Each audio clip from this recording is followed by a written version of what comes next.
আপনারা বহু ধৈর্য ধরেছেন, বুঝতে পারছি। আমার ধৈর্য হচ্ছে না, আপনাদের ধৈর্য হয়েছে। তো আমার চেয়ে আপনারা ধৈর্যবান বেশি। তো ভাই যারা পেছনে আছেন, আপনারা যদি আধা ঘন্টা টাইম বলছেন তো আমি খুশি হবো, কিন্তু আপনারা সামনে আছেন, এটা আমি আবদার রাখছি আপনাদের কাছে। যারা ওই পেছনে আছে, আমি আপনাদেরকে কাছে দেখছি। মানুষ কাছে কখন রাখে? যখন মানুষ প্রচুর ভালোবাসে। মানুষ বলে না তুই আমার কাছের বন্ধু, অনেকে বলে না যে তুই আমার কাছের লোক। তো ভাই যারা পেছনে আছেন, ছড়িয়ে ছিটিয়ে আছেন, আপনারা এই সামনে তো আসেন না, আসেন না, চলে আসেন। আপনারা কুড়ি কয়েক মিনিট আপনারা বসেন, তারপরে আপনারা চলে যাবেন, আমিও চলে যাবো। বহু ধৈর্য ধরেছেন, একটু আসেন, দয়া করে সামনাসামনি আসেন। আর মা বোনেরা যেমন আছেন তেমন থাকেন, আপনাদেরকে দেখার আমার প্রয়োজন নেই। আলহামদুলিল্লাহ নাহমাদুহু ওয়া নাস্তাঈনুহু ওয়া নাস্তাগফিরুহু ওয়া নাউযু বিল্লাহি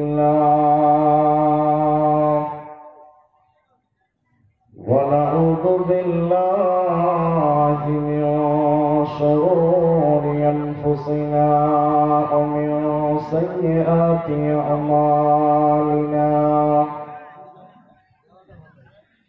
من يهده الله فلا مضل له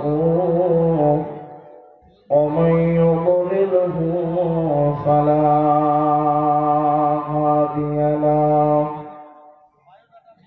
وأشهد أن لا إله إلا الله وحده لا شريك له وأشهد أن محمدا عبده ورسوله. أما بعد فإن أصدق الحديث كتاب الله وأحسن الحدي هدي محمد المصطفى صلى الله عليه وسلم. وقد قال الله تبارك وتعالى في كلامه المجيد. بسم الله الرحمن الرحيم. ليس البر أن تولوا وجوهكم قبل المشرق والمغرب ولكن البر من آمن بالله واليوم الآخر والملائكة والكتاب والنبيين. بسم الله الرحمن الرحيم. إن للمتقين مفازا. بسم الله الرحمن الرحيم. قل هو الله أحد الله الصمد لم يلد ولم يولد ولم يكن له كفوا أحد.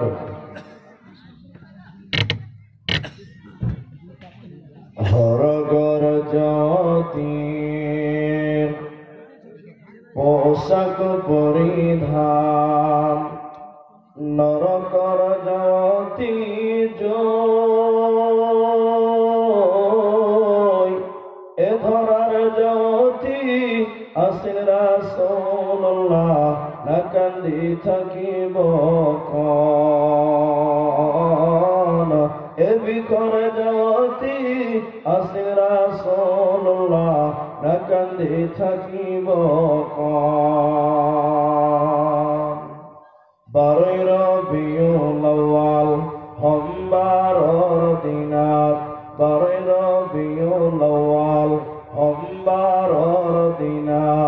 রাসূলুল্লাহ আমার মাঝে নাই, আল্লাহ তাআলা কি অনিলকারী আমার মাজরে পড়ায়, আল্লাহ তাআলা কি অনিলকারী আমার মাজরে পড়ায়। ফাতেমা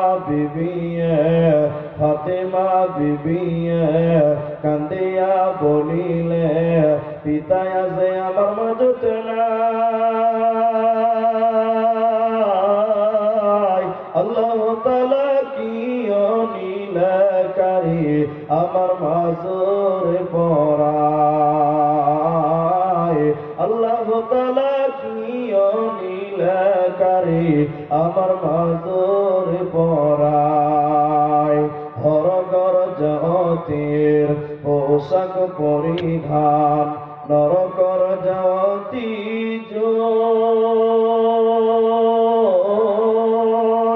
এ ধরার জাতি আসিন রাসূলুল্লাহ না কান্দি থাকিব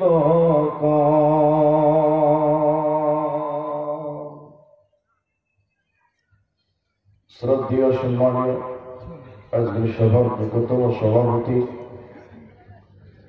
স্টেজে ওলামায়ে কেরাম, সামনে বসা দিন প্রিয় ইসলাম প্রিয় সম্মানিত বাপ ও ভাইয়েরা, পর্দার আড়ালে বসা দিন প্রিয় ইসলাম প্রিয় সম্মানিতা মা ও বোনেরা, প্রাণ প্রিয় এলাকাবাসী, সর্ববিশেষ এই মহান আল্লাহ তাবারক ওয়া তাআলার প্রশংসা জ্ঞাপন করি যে আল্লাহ তাবারক ওয়া তাআলা আমাদেরকে এক মাদ্রাসা কেন্দ্রিক মাহফিলে বসে কোরআন এবং হাদিসের আলোচনা করার, আপনাদেরকে শ্রবণ করার যিনি তৌফিক এনায়েত করেছেন, সেই মহান মনিবের দরবারে শুকরিয়া সুজুদ আদায় করি। আমরা বলি আলহামদুলিল্লাহ। দরুদ ও সালাম বর্ষিত হোক সরকারে কায়নাত তাজদারে মাদানী নবী কুল শিরোমণি ইমামুল আম্বিয়া নবী আহমদ নবী মুহাম্মদুর রাসূলুল্লাহ সাল্লাল্লাহু আলাইহি ওয়াসাল্লাম। আল্লাহুম্মা আমিন। আল্লাহুম্মা সাল্লি আলাইহি, আল্লাহুম্মা বারিক আলাইহি। মোহতারাম ভাই ও বুজুর্গ দোস্ত, কোরআনুল কারীমে সূরা বাকারা সূরা নম্বর 2, পারা নম্বর 2, রুকু নম্বর 21, লাইন নম্বর 12, আয়াত নম্বর 177, প্রাসঙ্গিক সূরা নাবার দ্বিতীয় রুকুর প্রথম আয়াত, তার সাথে সূরা ইখলাস সম্পূর্ণটাই পাঠ করেছি। গভীর রাত্রিতে আপনাদের সামনে যখন এসেছি, উঠে গেছি, যখন কিছু কথা বলবো তখন খুব স্বল্প সময় নিয়েই বলবো ইনশাআল্লাহ। যে কথাগুলি বলবো ওই বিষয়টা আপনাদেরকে বলার আগে একটা কথা মাঝখানে বলে নিই, তাহলে আমি বুঝাতে পারবো আমি কি বলতে চেয়েছি। যে কিয়ামতের দিনে মানুষেরা দল দল থাকবে। আমার বক্তব্য কিয়ামত নয়, শুধু বুঝানোর জন্য একটা কথা বার করছি যে কিয়ামতের দিনে মানুষেরা দল দল গ্রুপ গ্রুপ থাকবে। আবার দলের ভিতরে বিভিন্ন রকম দল হবে, তার ভিতরে ভালো মন্দ 2 দল। আবার এই ভালোর ভিতরে অনেকগুলি দল থাকবে, যেমন ধরেন সাবিরিনদের দল আলাদা হবে, মুমিনুনদের দল আলাদা হবে, মুহতাদুনদের দল আলাদা হবে, মুত্তাকিদের দল আলাদা হবে। এবার আপনারা এই মাল্লা দিনাজপুরের লোক এখানে বসে আছেন, আপনাদের কাছে একটা প্রশ্ন করছি, উত্তরটা দেন। যে দলটার নাম হচ্ছে মুত্তাকি, এই মুত্তাকি দলের লোকেরা জান্নাতে যাবে না জাহান্নাম যাবে? আপনারা সবাই মুখটা করেন, একবার বলেন জান্নাতে যাবে না জাহান্নাম যাবে? জান্নাতে যাবে। আল্লাহ গ্যারান্টি দিয়েছে, কোথায় আছে? ইন্নালিল মুত্তাকিনা মাফাজা, নিশ্চয়ই মুত্তাকিরা সফলকাম হয়ে গেছে। মানে নিশ্চয়ই মুত্তাকিরা বেঁচে গেছে, যাবে বলেনি, গেছে বলেছিল। তাহলে সেই বেঁচে যাওয়া গ্যারান্টি প্রাপ্ত, নাজাত প্রাপ্ত যে দল জান্নাতে যাবেই যাবে, ওই দলের বৈশিষ্ট্য সম্পর্কে কিছু কথা বলবো, যদি আমার মাহবুব আমাকে তৌফিক দেন তো। আলাইহি তাওয়াক্কালতু ওয়া ইলাইহি উনীব। আজকে আলোচ্য বিষয় হচ্ছে মুত্তাকিনদের বৈশিষ্ট্য। তো আল্লাহ তাবারক ওয়া তাআলা মুত্তাকিদের বৈশিষ্ট্যের কথা বলতে গিয়ে প্রথমে নামাজটাকে আল্লাহ ব্যবহার করেছে। ওটা আলামত স্বরূপ আনেননি আল্লাহ। আল্লাহ ওটা বোঝানোর জন্য বলেছে। যেমন পশ্চিমবঙ্গের একজন খুব বড় আলিম ছিলেন, মারা গেছেন, আল্লাহ ওনাকে জান্নাতবাসী করুন, আইনুল বারী আলিয়া বীর। তো উনি যে বীরভূম জেলার ঘুরিশা মাদ্রাসায় পড়াশোনা করেছেন, আলিয়া মাদ্রাসাতে। তো আমি ওখানে তো কিছুদিনের ছাত্র ছিলাম, তো এই জন্য জানি, শুনেছি। তো ওখানে যিনি হেড মোদাররিস ছিলেন, ওনার কাছে একজন লোক এসে বলেছিলেন যে মাওলানা, আমি জীবনে কাউকে গালি দিইনি, মিথ্যা কথা বলিনি, চুরি করিনি, অন্যায় করিনি, কটু কথা বলিনি, পাপ করিনি, জীবনে সব ঠিক কাজ করেছি, ভুল বলতে কিছু করিনি, শুধু নামাজই করি না, তো আমার ইমান কম আছে? এটা ছিল প্রশ্নটা। এবার হেড মাওলানা চিন্তা ভাবনা করে বলছে, রে বাবা, তোমার তো ইমানই নাই, আবার কম বেশি কি হিসাব করছো? যে লোকটা না নামাজই করলো, ওর তো ইমানই নেই, তোর আবার কম বেশির কি হিসাব আছে? তো আল্লাহ তাবারক ওয়া তাআলা মুত্তাকির কথা বলতে দিয়ে এই নামাজটাকে এভাবেই ব্যবহার করেছে যে কেউ যদি শুধু নামাজ পড়ে আর ওই লোকটা জান্নাতে যাবে, এই গ্যারান্টি পৃথিবীর কেউ দিতে পারে না। দেখেন, এই সৈয়দপুর এই গ্রামে ইশারার আজান হলো, তো এমন আজান দিয়েছে গোটা এলাকার লোক তোলপাড় হয়ে গেছে, জানতে পারলো যে ইশারার আজান হয়েছে। তাতে দেখতে পাওয়া গেল যে জালসাতে মোটামুটি 20-25 হাজার লোক এসেছিল। তা থেকে দেখতে পাওয়া গেল 500টা লোক নামাজের জন্য মসজিদে ঢুকলো, জামাতে দাঁড়িয়ে গেছে। এবার আপনারা বলেন, 500টা লোক নামাজে দাঁড়িয়েছে, 500টা লোক জান্নাত যাবে? বলেন, 500টা লোক জান্নাত যাবে?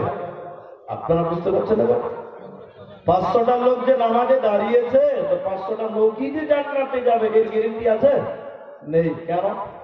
ওর ভিতরে কিছু মুনাফিক আছে, কেউ মুফতি সাহেব খারাপ পাবে, ওই জন্য ওকে দেখানোর জন্য নামাজ পড়তে ঢুকেছে। জি, আছে না এরকম? মানে সব নামাজি জান্নাত যেতে পারে। তো আল্লাহ ওইভাবেই বিষয়টাকে উপস্থাপন করে মুত্তাকিদের আলামত একটা একটা করে আরম্ভ করেছে। দেখেন আল্লাহ বলেছেন, বিসমিল্লাহির রাহমানির রাহিম, লাইসাল বিররা আন তুওয়াল্লু উজুহাকুম কিবালাল মাশরিকি ওয়াল মাগরিবি। আল্লাহ তাবারক ওয়া তাআলা নামাজকে দুইটা ভাবে ভাগ করবেন, পূর্ব কিংবা পশ্চিমে সাজদা করার নাম, মাশরিক কিংবা মাগরিবে সাজদা করার নাম, মাথা ঠোকার নাম, মানে নামাজ পড়ার নাম পূর্ণাঙ্গ কামিয়াব নয়।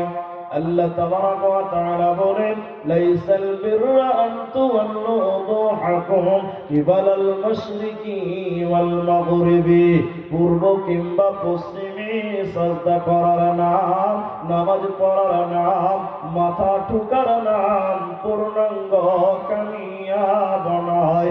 মানে নামাজ পড়াটাই জান্নাতের 100% গ্যারান্টি দেওয়া যাবে না, যাবে না।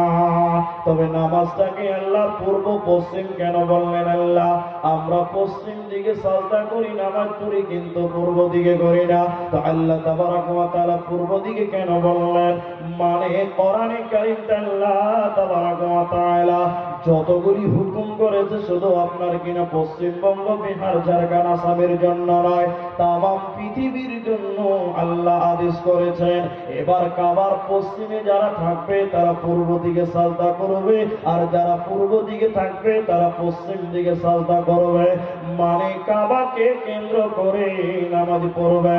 যেমন বাইতুল্লাহতে মানুষ গোল করে দাঁড়িয়ে নামাজ পড়ে, এজন্য আমার আল্লাহ তাম পৃথিবীর মানুষের জন্য বললেন, পূর্ব পশ্চিমে সাজদা করার নাম, নামাজ পড়ার নাম পূর্ণাঙ্গ কামিয়াব নয়। মানে যতগুলি লোক নামাজ পড়ছে এরা সবাই কামিয়াব হতে পারে না, পারবে না। তার কারণ হচ্ছে আল্লাহ তাবারক ওয়া তাআলা বলেন ফাওয়াইলুল লিল মুসাল্লিন, ওয়াইল নামে একটা জাহান্নাম আছে বন্ধু আমার। ওই জাহান্নামে চোর যাবে না, ওই জাহান্নামে আপনার মাতাল যাবে না, ওই জাহান্নামে অন্য কোনো অপরাধী যাবে না। ওই জাহান্নামে যাবে কে? আল্লাহ বলেন নামাজিরাই জাহান্নাম যাবে। এর মানে সব নামাজি জান্নাতে যাবে না, যাবে না।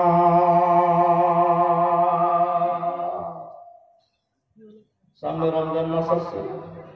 রমজান মাসে যতগুলো লোক নামাজ পড়ে আদার্স অন্য মাস অত লোক নামাজ পড়ে?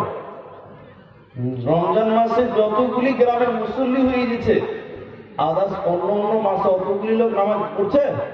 পড়ে না। যদি নামাজ পড়লেই জান্নাতে যাবেই যাবে, তাহলে রমজানে যে লোকগুলো নামাজ পড়ছে তাহলে তো সবাই জান্নাতে রিজার্ভেশন পেয়ে যাবে? হবে না। এর আপার আরেকটা আছে বন্ধু আমার, রসুলের পেছনে নামাজ পড়লো, নবীজিকে ইমামতিতে পেল, নবীজির পেছনে নামাজ পড়ার পর বহু লোক তারা জান্নাতে যাবে না, ওরা হচ্ছে মুনাফিকের দল। এই জন্য আমার আল্লাহ বলে নামাজ পড়ার নাম পরিপূর্ণ কামিয়াব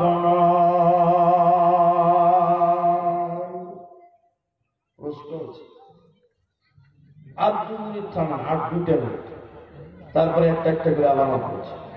প্রশ্নটা হচ্ছে আচ্ছা নামাজ যদি গ্যারেন্টি না দিতে পারে, 100% সফলতার গ্যারেন্টি না পেলাম, তো ফের এর কি কোনো গুরুত্ব নেই? এর কি কোনো গুরুত্ব নেই যে আমি জান্নাতে যাবই যাব নামাজ পড়ে? এর নামাজের কি কোনো গ্যারেন্টি বা কোনো গুরুত্ব নেই? আছে। শুধু একটা হাদিস তুলে আমি আলামতের দিকে যাচ্ছি। এবার দেখেন আল্লাহ নবী নামাজের কি গুরুত্ব দিলেন। নবীজির শরীরে বৃহস্পতিবারের দিন জ্বর আরম্ভ হয়েছে। আল্লাহর নবীর শরীরে যখন জ্বর আরম্ভ হলো, 1 দিন 2 দিন 3 দিন শনিবার পার হয়ে যায় আর আল্লাহর নবীর জ্বর বাড়তে আছে, বাড়তে আছে। নবীজির শরীরে এত জ্বর, যত দিন গেছে নবীজির জ্বর বাড়তে আছে। শনিবার যখন পার হয়ে যাচ্ছে আর আল্লাহর নবীর জ্বর আর বাড়ছে, এতটাই জ্বর বেড়ে যায় নবীজি থর থর থর থর করে কাঁপছেন। আর আল্লাহর নবীর এত জ্বর, নবীজি কখনো বেহুশ হয়ে যাচ্ছে। রবিবার যখন সারাদিন পার হয়ে গেছে, আল্লাহর নবী থর থর করে কাঁপছেন। আল্লাহর নবীর এত জ্বর, একদিন যাচ্ছে তো নবীজির জ্বর আরো বাড়ছে। নবীজি রবিবারের দিন তাহাজ্জুদের নামাজ পড়ে নিলেন রাতের বেলায়। তাহাজ্জুদের নামাজ পড়ার পর আল্লাহর নবী বেহুশ হয়ে রয়েছে। নবীজির শরীরে কোনো বল নাই, আল্লাহর নবীর শরীরে এত জ্বর বন্ধু আমার, আল্লাহর নবী অজ্ঞান হয়ে আছে, বেহুশ হয়ে আছে। এমন সময় হুঁশ ফিরে পেলেন আল্লাহর নবী ফজরের নামাজ পড়ে আবারও অজ্ঞান হয়ে বেহুশ হয়ে রয়েছে। নবীজির শরীরে কোনো জ্ঞান নাই, আল্লাহর নবীর শরীরে বড় জ্বর। এই জ্বর হালাতে নবীজি অজ্ঞান হয়ে রয়েছে। এদিকে মসজিদে নববীতে ফজরের আজান দিয়েছে, মসজিদে নববীতে আজান দিয়েছে। আল্লাহর নবীর শরীরে এত জ্বর বন্ধু আমার, নবীজি অজ্ঞান হয়ে আছে, বেহুশ হয়ে আছে, নবীজির জ্ঞান নাই। সাহাবারা মসজিদে গিয়ে আল্লাহর নবীর জন্য অপেক্ষা করছেন, ইন্তেজার করছেন, কিন্তু আল্লাহর নবীকে পাচ্ছে না। দয়ার নবী মসজিদে নববীর আজান শোনে নাই, ইনি বেহুশ হয়ে রয়েছে। সাহাবীরা অপেক্ষা করতে করতে নবীজির যখন কোন সারা শব্দ না পেল, আল্লাহর নবীর যখন কোন সারা শব্দ না পেল, হযরতে আবু বকরকে ইমাম বানিয়ে নামাজ আরম্ভ করেছে। আল্লাহর নবী হুঁশ ফিরে পেলেন। নবীজি হুঁশ ফিরে পেয়ে বললেন, আয়েশা রে তুমি বলো, আয়েশা রে তুমি বলো, এখন কোন সময় মসজিদে নববীতে কি আযান দিয়েছে? নবীজির জ্ঞান ছিল না, নবীজির শরীরে এতই জ্বর বন্ধু আমার, নবীজির শরীরে কোনো বল নাই। আল্লাহর নবী বললেন, আয়েশা রে তুমি বলো, মসজিদে নববীতে কি আযান দিয়েছে আয়েশা? আল্লাহর নবী বললেন, ইয়া রাসূলুল্লাহ, ইয়া হাবিবাল্লাহ, মসজিদে নববীতে অনেক আগে আযান দিয়েছে। সাহাবারা অপেক্ষা করতে করতে করতে করতে, আপনার অপেক্ষা করতে করতে না পেয়ে আমার আব্বা আবু বকরকে ইমাম বানিয়ে নামাজ আরম্ভ করেছে। নবীজির শরীরে কোনো বল নাই, আল্লাহর নবীর শরীরে এত জ্বর বন্ধু আমার। নবীজি তখন বললেন, আয়েশা রে আমাকে একটু ধরো, রে আয়েশা আমাকে ধরো, আমাকে ধরো, আমার শরীরে কোনো বল নাই, আমি যাব মসজিদে নববীর দরজায়। আল্লাহর নবীর শরীরে এতটাই জ্বর, নবীজি দাঁড়াতে পারে না, মসজিদে যেতে পারছেন না। আল্লাহর নবী বললেন, আমাকে ধরো, আমি যাব মসজিদে নববীর দরজায়। আল্লাহর নবী দুইজনের কাঁধে হাত দিয়ে মসজিদে নববীর দরজায় গেলেন। আল্লাহর নবীর পা দুটো জমিনে ছেঁচড়াতে ছেঁচড়াতে গেলেন। নবীজির শরীরে এতটাই জ্বর, আল্লাহর নবীর শরীরে এতটাই জ্বর বন্ধু আমার, নবীজি সহ্য করতে পারে না, মসজিদে নববীর দরজায়। হযরতে আবু বকর বুঝতে পারলেন দয়ার নবী মসজিদে নববীর দরজায়। হযরতে আবু বকর পিছবার চেষ্টা করলেন। নবীজি বললেন, সিদ্দিক রে পেছতে হবে না, আমি নবী আগে নামাজ আদায় করেছি। আল্লাহর নবীর শরীরে আর জোর পেরে গেল। সোমবার দিন পূর্ব গগনে যখন সূর্য উঠছে, আল্লাহর নবী হুজরাতে ঢুকলেন। দয়ার নবীর আর জোর বেড়ে গেছে, নবীজি থাকতে পারে না। আল্লাহর নবী থরথর করে কেঁপে কেঁপে বললেন, আয়েশা, আয়েশা রে যাও আমার মেয়ে ফাতেমাকে খবর দাও। হযরতে ফাতেমা রাদিয়াল্লাহু তাআলা আনহাকে খবর দেওয়া হলো। ইনি হুজরাতে ঢুকলেন। আল্লাহর নবী তার কানে কানে কানে কানে কিছু বললেন। নবীজি কাঁদছে। আল্লাহর নবীর শরীরে এতটাই জ্বর বন্ধু আমার, নবীজি সহ্য করতে পারে না। নবীজি থরথর করে কাঁপছে, তার কোনো বল নাই, কখনো বেহুশ হয়ে যাচ্ছেন, কখনো হুঁশের মধ্যে। আল্লাহর নবী বললেন, আয়েশা রে আমাকে দাঁতন চিবিয়ে দাও, মিসওয়াক চিবিয়ে দাও। আমার শরীরে দাঁতন চিবাবার মতন বল নাই, মিসওয়াক চিবাবার মতন বল নাই, মুখটা দুর্গন্ধ মনে হচ্ছে, দাঁতন চিবিয়ে দাও। আম্মা জান আয়েশা নিজের মুখে দাঁতন চিবিয়ে দিলেন। ওই দাঁতন রাসূলের মুখে কটলানো হলো। আল্লাহর নবী থাকতে না পেরে বলেন, আল্লাহুম্মা রাফিকাল আলা। সেই বুখারীতে এসেছে বন্ধু আমার, আল্লাহর নবী এতটাই অসুস্থ বোধ করছেন, আল্লাহর নবী কখন বেহুশ হয়ে যাচ্ছে, নবীজি বিদায় হয়ে যাবে, নবীজির শরীরে কোনো বল নাই। আল্লাহর নবীর শরীরে এতটাই জ্বর বন্ধু আমার, নবীজি থাকতে পারছে না। নবীজি গতির নিকটে, মৌতের নিকটে চলে এসেছে। অন্তিম মুহূর্তে নবীজি বলছেন, উম্মত উম্মত রে, আসসালাত আসসালাত মা মালাকাত আইমানুকুম। নামাজ নামাজ, আমার উম্মত নামাজ ছাড়বে না। সেই মুসলমান আজ নামাজ আদায় করে না। নবীজি অন্তিম মুহূর্তে বিদায়ের কালে বলে গেলেন, নামাজ নামাজ, আমার উম্মত নামাজ ছাড়বে না। সেই মুসলমান আজ নামাজ আদায় করে না। এই কথা বলে নবীজি চির বিদায় হয়ে যায়। 12 রবিউল আউয়াল সোমবার দিনা রাসূলুল্লাহ আমার মাঝে না। আল্লাহ তাআলা কি অনিল করে আমার মাঝরে পড়ায়। আল্লাহ তাআলা কি অনিল করে আমার মাঝরে পড়ায়। ফাতেমা ফাতেমা বিবি কান্দিয়া বলিলেন পিতায় যে আমার মাদুত নাই,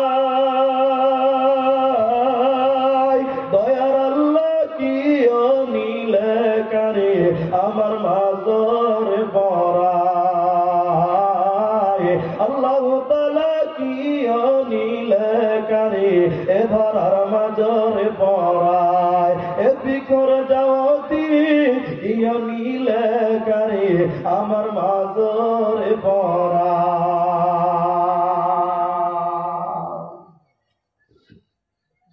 তাহলে নবীজি অন্তিম মুহূর্তে বলে গেলেন নামাজ। বুঝতে হবে এই নামাজের অনেক গুরুত্ব আছে, কিন্তু পৃথিবীতে বিভিন্ন কোয়ালিটির বিভিন্ন রকম ব্যক্তি মানুষ আছে। এজন্য আমার আল্লাহ বলেন নামাজ পড়াটাই পূর্ণাঙ্গ কামিয়াব নয়। এবার একটা বাংলা কথা বলে মুত্তাকির আলামতগুলো বলছে। তাইলে বাংলা কথাটার মানে এইভাবে বুঝেন, পৃথিবীতে যত সাদা আছে, কথাটা ভালো করে বুঝেন, সব সাদা দুধ নয়, তবে সব দুধ সাদা। দুধ কোনোদিন কালো হয় না, তবে সব সাদা দুধ নয়। যে জুব্বাটা পরে আছি আমি সেটাও কিন্তু সাদা, এটা কিন্তু এটা দুধ নয়। এজন্য সব সাদা দুনিয়ার দুধ নয়, তবে সব দুধ সাদা। দুধ কোনোদিন কালো হবে না। সব নামাজি মুত্তাকি নয়, তবে সব মুত্তাকি নামাজি। বেনামাজি কোনোদিন মুত্তাকি হতে পারে না, পারে না। এবার আল্লাহকে বলেন আল্লাহ তাহলে আমি মুত্তাকি হব, আমাকে কোন কোন আমল করতে হবে, আমাকে কোন কোন বিষয়ে সতর্ক হতে হবে আর আমল করতে হবে। আল্লাহ বলেন, আল্লাহ তাবারাক ওয়া তাআলা বলেন ওয়ালাকিন্নাল বিররা মান আমানা বিল্লাহি ওয়াল ইয়াউমিল আখির ওয়াল মালাইকাতি ওয়াল কিতাবি ওয়ান নবিয়্যিন। আল্লাহ তাবারাক ওয়া তাআলা বলেন যদি তোমরা মুত্তাকি হবে তো শুনে নাও, পাঁচটা জিনিসের উপরে ঈমান রাখতে হবে।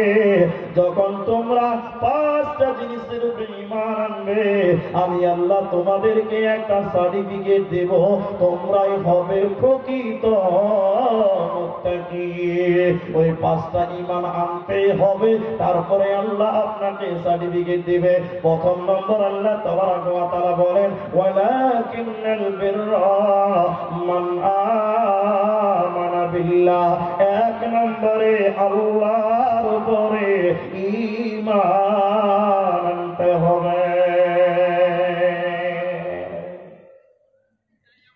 নবী যখন নবী হলেন 40 বছর পরিপূর্ণ হয়েছে, নতুন নতুন ওহী নাযিল হচ্ছে, জিবরাইল আমিন ওহী নিয়ে আসছেন। আল্লাহ নবী চুপে চুপে চুপে চুপে মানে গোপনে গোপনে দাওয়াত দিয়েছে, লুকিয়ে লুকিয়ে। আল্লাহ তাবারাক ওয়া তাআলা বলছেন বেশ কিছুদিন পর যে আর চুপে চুপে দাওয়াত দিতে হবে না, এবার তোমাকে প্রকাশ্য দিবালোকে দাওয়াত দিতে হবে।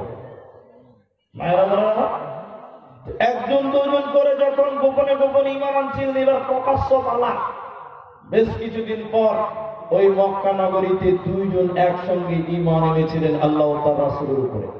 ওই দুইজনকে, ওই দুইজন হলো চাকর চাকরানী, স্বামী স্ত্রী। ওই দুইজন ছিল মহিলা এবং পুরুষ। মহিলাটার নাম হচ্ছে বিবি সুমাইয়া রাদিয়াল্লাহু তাআলা আনহা, আর স্বামীটার নাম হচ্ছে হযরতে ইয়াসির রাদিয়াল্লাহু তাআলা আনহু। এরা দুজন চাকর চাকরানী, স্বামী স্ত্রী। এরা যখন ঈমান আনলেন প্রকাশ্য, তখন আবু জেহেলের কাছে কোনো কারণে খবরটা চলে গেল যে এই দেশে আপনার এই অত্র এলাকাতে আর আল্লাহ ও তার রাসূলের উপরে ঈমান, এই দাওয়াত আপনি বন্ধ করতে পারবেন না। কেন পারবো না? আমার ক্ষমতা কম, আমার পাওয়ার কম, আমার শক্তি কম। বলছেন না, এটা কোনো ব্যাপার নয়। ব্যাপারটা কি? নেতা তুমি জানো না, এই মক্কা নগরীতে এখন মানুষেরা প্রকাশ্য দিবালোকে ঈমান আনছে, তুমি জানো না। এবার বলছে নেতা শোনো, চাকর চাকরানিরাও ঈমান আনছে, তুমি জানো না। ওই বিবি সুমাইয়া আর হযরত ইয়াসির তারা আজকে ঈমান এনেছে, তুমি জানো না। মায়েরা বোনেরা আমার, মেয়ে হয়েও ঈমান কেমন ছিল দেখেন। এবার আবু জাহাল বললেন, আজকে জালসার জন্য ক্যাম্পেইন হয়েছে, মাইকিং হয়েছে, প্রচার প্রসার হয়েছে, এর কোন সময় আমরা আসতে পারি নাই, কেউ কেউ বাদ হয়ে গেছেন। আবু জাহাল সঙ্গে সঙ্গে বলে দিল, হে আমার এলাকার লোকেরা, তোমরা একটি ময়দানে অমুক সময় অমুক তারিখে তোমরা জমা হয়ে যাও। গোটা এলাকার লোক জমা হয়ে গেল। এবার ওই এলাকার লোকের ভিতরে ওই ইয়াসিরকে এবং বিবি সুমাইয়াকেও হাজির করলো। মায়েরা বোনেরা আমার, বিবি সুমাইয়াকে হাজির করার পর আবু জাহাল বলছে, সুমাইয়া তুমি বলো, রে সুমাইয়া তুই বল, আল্লাহর উপর ঈমান এনেছ, ঈমান ছাড়বি নি বল। এবার বিবি সুমাইয়া বলছে, রে আবু জাহাল শুনিলে, জীবন দেব, কল্লা দেব, আল্লাহ দেব না, দেব না। এরপরে শত শত লোকের ভিতরে আবু জাহাল বললে, বিবি সুমাইয়া রে বল, ঈমান ছাড়বি নি বল, আল্লাহর উপরে ঈমান এনেছ, ঈমান ছাড়বি নি বল। বিবি সুমাইয়া বলছে, না, আমি জান্নাতের জন্য, আখিরাতে কামিয়াবের জন্য ঈমান এনেছি, আমি ঈমান ছাড়বো না, ছাড়বো না। ইনি হলেন মহিলা। এবার আবু জাহাল বলছে, সুমাইয়া রে শুনিলে, এখানে শত শত লোক আছে, এখানে তোর স্বামী আছে, এখানে তোর সন্তান আম্মার আছে, যদি তুমি ঈমান না ছাড়বে, এতগুলো লোকের ভিতরে তোমাকে উলঙ্গ করে দেওয়া হবে, নাঙ্গা করে দেব, অপমান করে দিব, ঈমান ছাড়বে নি বল। ইনি হলেন মহিলা। লজ্জিত হয়ে বললেন, এরে আবু জাহাল রে শোন, আমি জীবন গেলেও আমি ঈমান ছাড়বো না, ছাড়বো না, ছাড়বো না। এবার বিবি সুমাইয়ার মাথা থেকে কাপড় খুলতে খুলতে খুলতে খুলতে গোটা বডি খুলছে, আর বলছে, সুমাইয়া ডাক, এরে সুমাইয়া তুই বল, আল্লাহর উপরে ও তার রাসূলের উপরে ঈমান এনেছ, ঈমান ছাড়বে নি বল। এবার বিবি সুমাইয়া কেঁদে কেঁদে বললেন, আমি জীবন দিলে ঈমান দেব না, ঈমান ছাড়বো না, ছাড়বো না। এই মেয়েটার গোটা বডি থেকে কাপড় খুলে দিল, নাঙ্গা করে দেওয়ার পর এই বেঈমান আবু জাহাল বিবি সুমাইয়ার মাথায় মারে নাই, পিঠে মারে নাই, বুকে মারে নাই, হাতে পায়ে মারে নাই। বিবি সুমাইয়ার লজ্জাস্থানের ভিতরে, শরণগাহের ভিতরে, লজ্জাস্থানের ভিতরে বর্লম ঢুকিয়ে দিয়ে গণধর্ষণ করে পৃথিবী থেকে বিদায় করে দিয়েছে। এরা আল্লাহর উপর ঈমান এনেছে, এরা ঈমান ছাড়ে নাই। আল্লাহ তার রাসূলের উপরে এতটাই মজবুত ঈমান ছিল, ওদেরকে বেকানোর মতন ক্ষমতা পৃথিবীর কারো হয় নাই। এবার তার স্বামীকে দাঁড় করে রেখে দিয়েছে। এবার বলছে বল, এবার বলছে ইয়াসির রে বল, তুইও কি ঈমান ছাড়বি কিনা বল। ইয়াসির বলছে, রে বেঈমান আবু জাহাল, আমার স্ত্রী শহীদ হয়ে গেছে, জান্নাতের মেহমান বেনে গেছে, আমিও শহীদ হব, আমার সন্তান আম্মারও শহীদ হবে, কিন্তু আমরা ঈমান ছাড়ব না। বারবার বুঝানোর পর যখন মানে না, ওই ইয়াসিরকে জমিনে ফেলে দিল। ইয়াসিরকে মাটিতে ফেলে দেওয়ার পর ইয়াসিরের ডান দিকে একটা ঘোড়া, ইয়াসিরের বাঁ দিকে একটা ঘোড়া, ইয়াসিরের ডান দিকে একটা ঘোড়া, ইয়াসিরের বাঁ দিকে একটা ঘোড়া, ইয়াসিরকে জমিনে ফেলে দিয়েছে। এবার ইয়াসিরের ডান পায়ে একটা লোহার শিকল আর বাঁ পায়ে একটা লোহার শিকল বাঁধলো। ডান দিকের লোহার শিকলটা ডান দিকের ঘোড়ার পায়ে বেঁধে দিল, আর বাঁ পায়ের লোহার শিকলটা বাঁ দিকের ঘোড়ার পায়ে বেঁধে দিল। দুইটি ঘোড়া দুই দিকে মুখ করে আছে। এবার আবু জাহাল বলছে, ইয়াসির রে ডাক, রে ইয়াসির ডাক, মৌত কত ভয়ঙ্কর, মৌত কত নিকট চলে এসেছে বল, ঈমান ছাড়বি বল না না না, জীবন গেলেও ঈমান ছাড়বো না, ছাড়বো না। বারবার বুঝানোর পরেও বলছে না আমি ঈমান ছাড়বো না, ছাড়বো না। এবারে আবু জাহাল এই দুইটি ঘোড়াকে দুই দিকে টেনে দিল। হযরত ইয়াসিরের পায়ের মাঝখান দিকে ফেটে গেল। হযরত ইয়াসির দ্বিখণ্ড হলো, ছিঁড়ে গেল, ফেটে গেল, শহীদ হয়ে গেল। এরা জীবন দিয়েছে, ঈমান ছাড়ে না। এদের মতন ঈমান রাখতে হবে।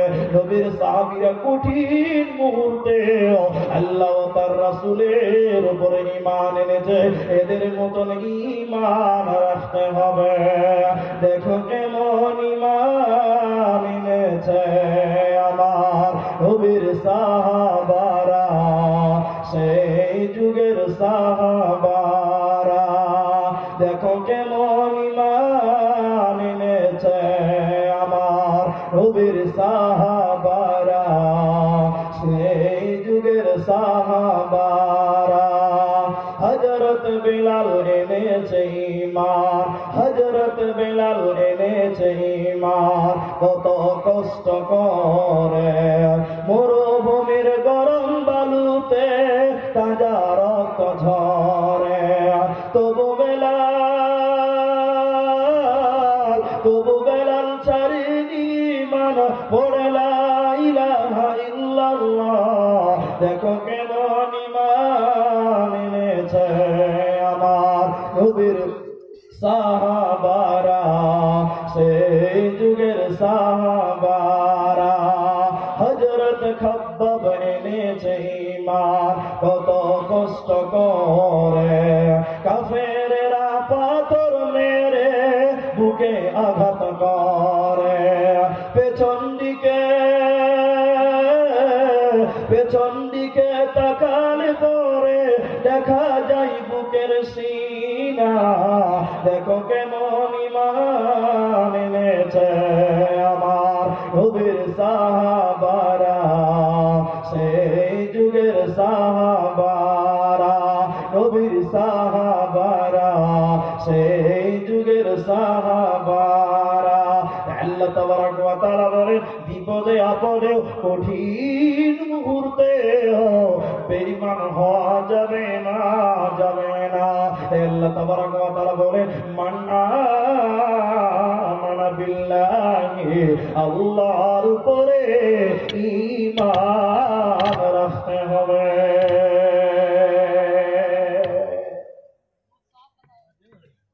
দ্বিতীয় নম্বর আল্লাহ তাবারক ওয়া তাআলা বলেন যদি তোমরা মুত্তাকি হবে তো শুনে নাও ওয়াল ইয়াউমিল আখিরে, আখিরাতের উপরে, পরকালের উপরে, কিয়ামতের দিনের উপরে ঈমান রাখতে হবে।